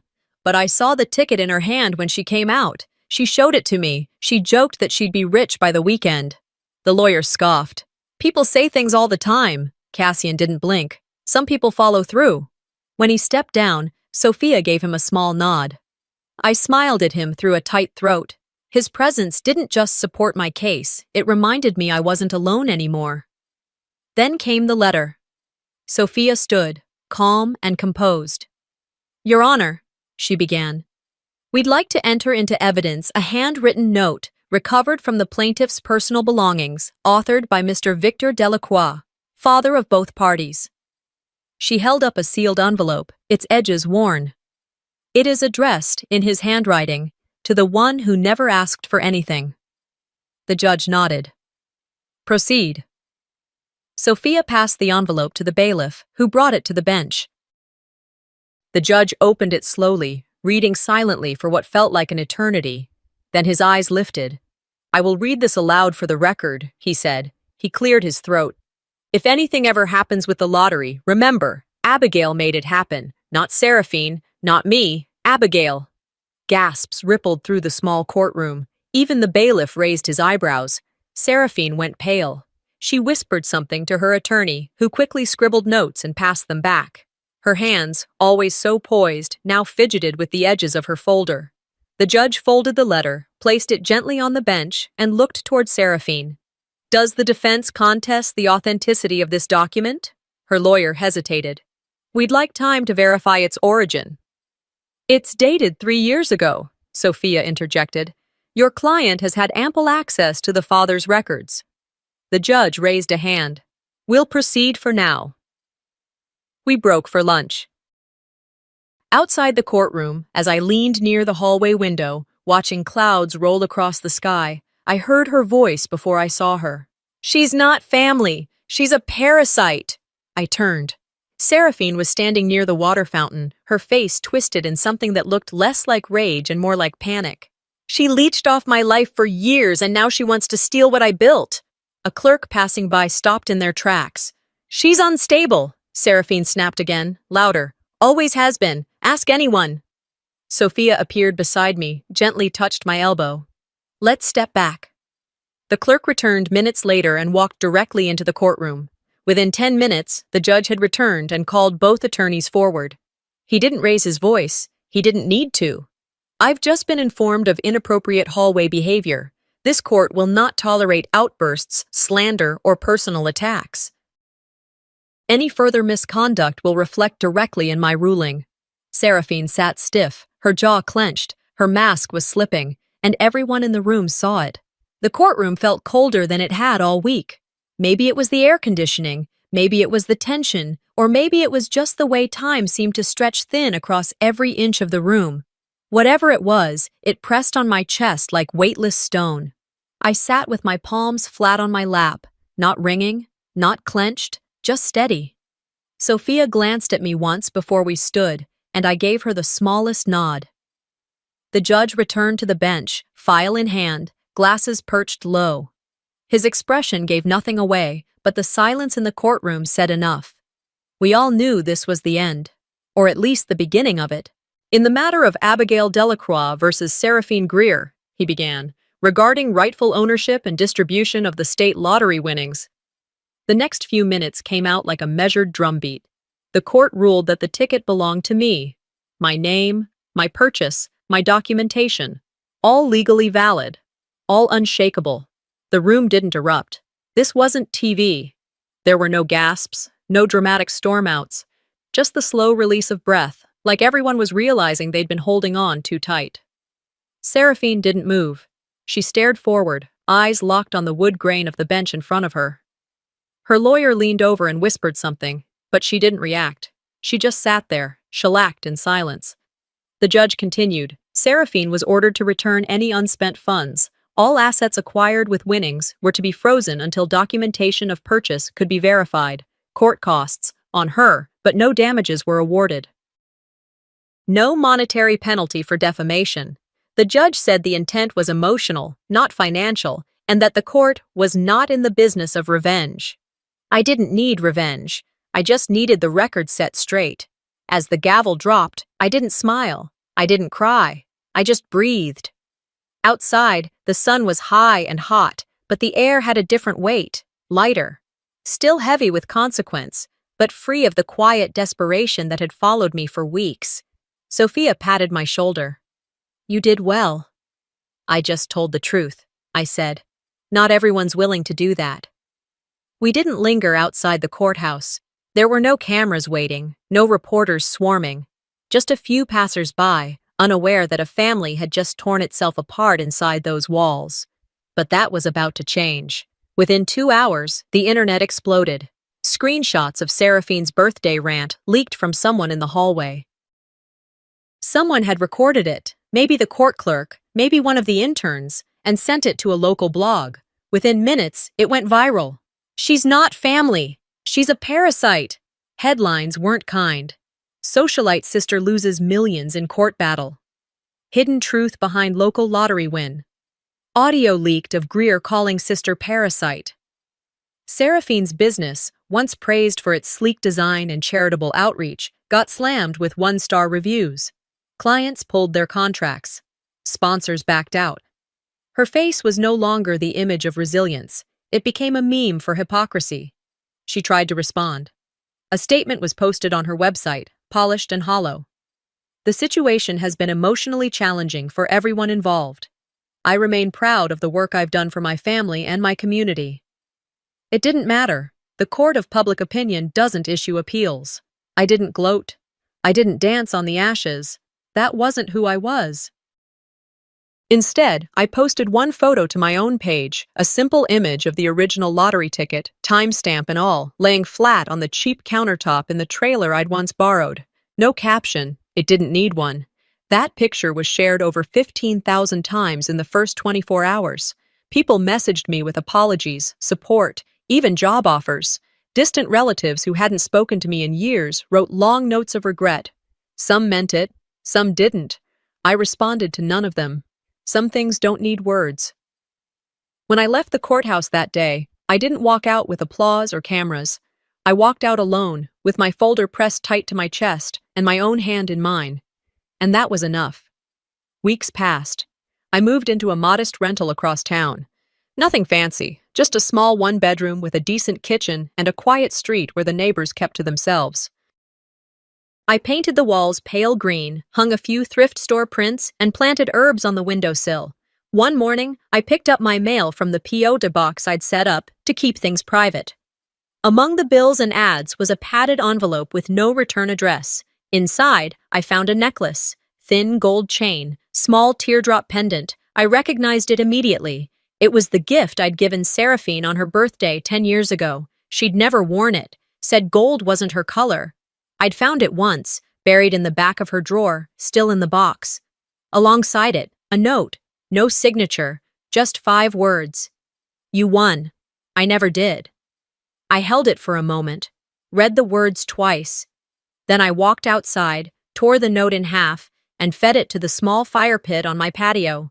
The flames curled around the paper, then turned it to dust. Some things don't belong on shelves. Some apologies don't need to be heard. Justice gave me money, but pain gave me purpose.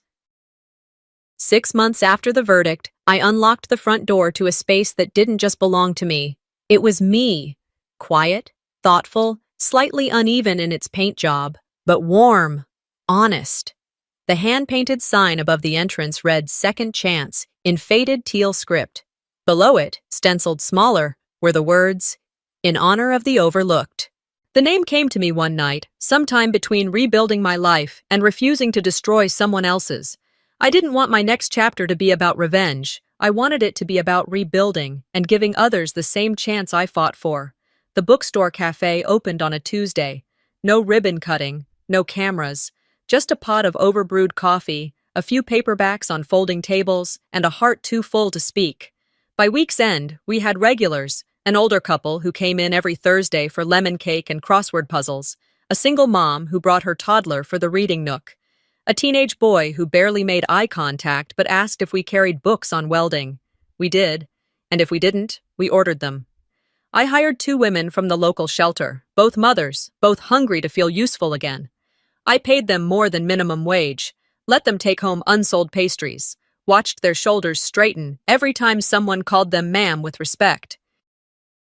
The store wasn't fancy. There were water stains on the ceiling tiles and the espresso machine hissed like a dying cat, but it felt sacred, a space where no one had to prove their worth to take up space. Some afternoons, when the lunch rush faded and the light hit the windows just right, I'd lean against the counter and just breathe. That was something I'd forgotten how to do when I lived with Seraphine. Just breathe. Behind the counter, on a narrow shelf above the register, sat a small box wrapped in once blue paper, the edges yellowed, the tape curling. It was the last gift I ever gave her. 10 years ago, I'd saved up to buy her a silver bracelet with her initials engraved on the inside. I remember wrapping it myself, excited, hopeful even. But she never opened it, said she didn't like surprises. I found it in her nightstand drawer years later, untouched. After the trial, it showed up in a plain padded envelope at my P.O. box. No return address, no note. I knew it was from her, and I knew what she meant by it. I placed it on that shelf and left it unopened. Still, not out of anger, but because some things don't need to be unwrapped to be understood. It wasn't forgiveness. but it was peace. One afternoon, a reporter from the San Antonio Chronicle stopped by. Young, eager, with too many notepads and an awkward handshake. He asked if he could write a feature on the store. I said yes, as long as he left the lottery out of it. He blinked. But that's the whole hook, right? I smiled. No. The hook is that people still care about places like this, that stories still matter, that we all need somewhere we don't have to audition for belonging. He tilted his head. Anything you'd like quoted? I thought for a moment, then said, I don't want to be remembered for what was taken from me. I want to be remembered for what I gave myself back. He wrote it down, nodding slowly. Weeks passed. The store settled into its rhythm. I baked more, talked less, built shelves, hung lights, added a poetry board where customers could post lines they loved or wrote themselves. Life wasn't loud anymore, but it was full. And then, every so often, something strange would happen. A small envelope would arrive. No name. Inside would be a donation, $20, sometimes more, toward the free book fund we ran for neighborhood kids. The handwriting on the notes was familiar. I'd seen it scrawled across grocery lists and family holiday cards, across judgmental sticky notes left on the fridge. It was hers. She never signed them, never called, never wrote anything more than, for the book bin. I never responded. Sometimes grace isn't a reunion. Sometimes it's just space, quiet, distant, unspoken space. There were days I thought about her, wondered if she was still in Texas, or if the rumors were true, that she'd moved up to Oregon, changed her name, started over. I didn't hate her anymore. But I didn't miss her either, because moving on doesn't mean you carry everyone with you, and second chances, they're earned, not owed. One Saturday morning, as I flipped the sign to open, an elderly woman wandered in and asked, Are you the owner? Yes, ma'am, I said. She smiled. It feels like a place built by someone who's been through things and didn't let them win. I paused, then nodded. I didn't win, I said. I just refused to lose. She squeezed my hand before disappearing between the shelves. That afternoon, the light poured through the front windows like forgiveness, warm and quiet. And for the first time in a long time, I wasn't waiting for anything. Not an apology, not a phone call, not permission, just peace. Some people lose money. Some people lose face. I lost everything and gained myself. Sometimes justice isn't about proving someone wrong. It's about finally choosing yourself. Abigail's story reminds us that silence isn't weakness, and not every second chance requires reconciliation.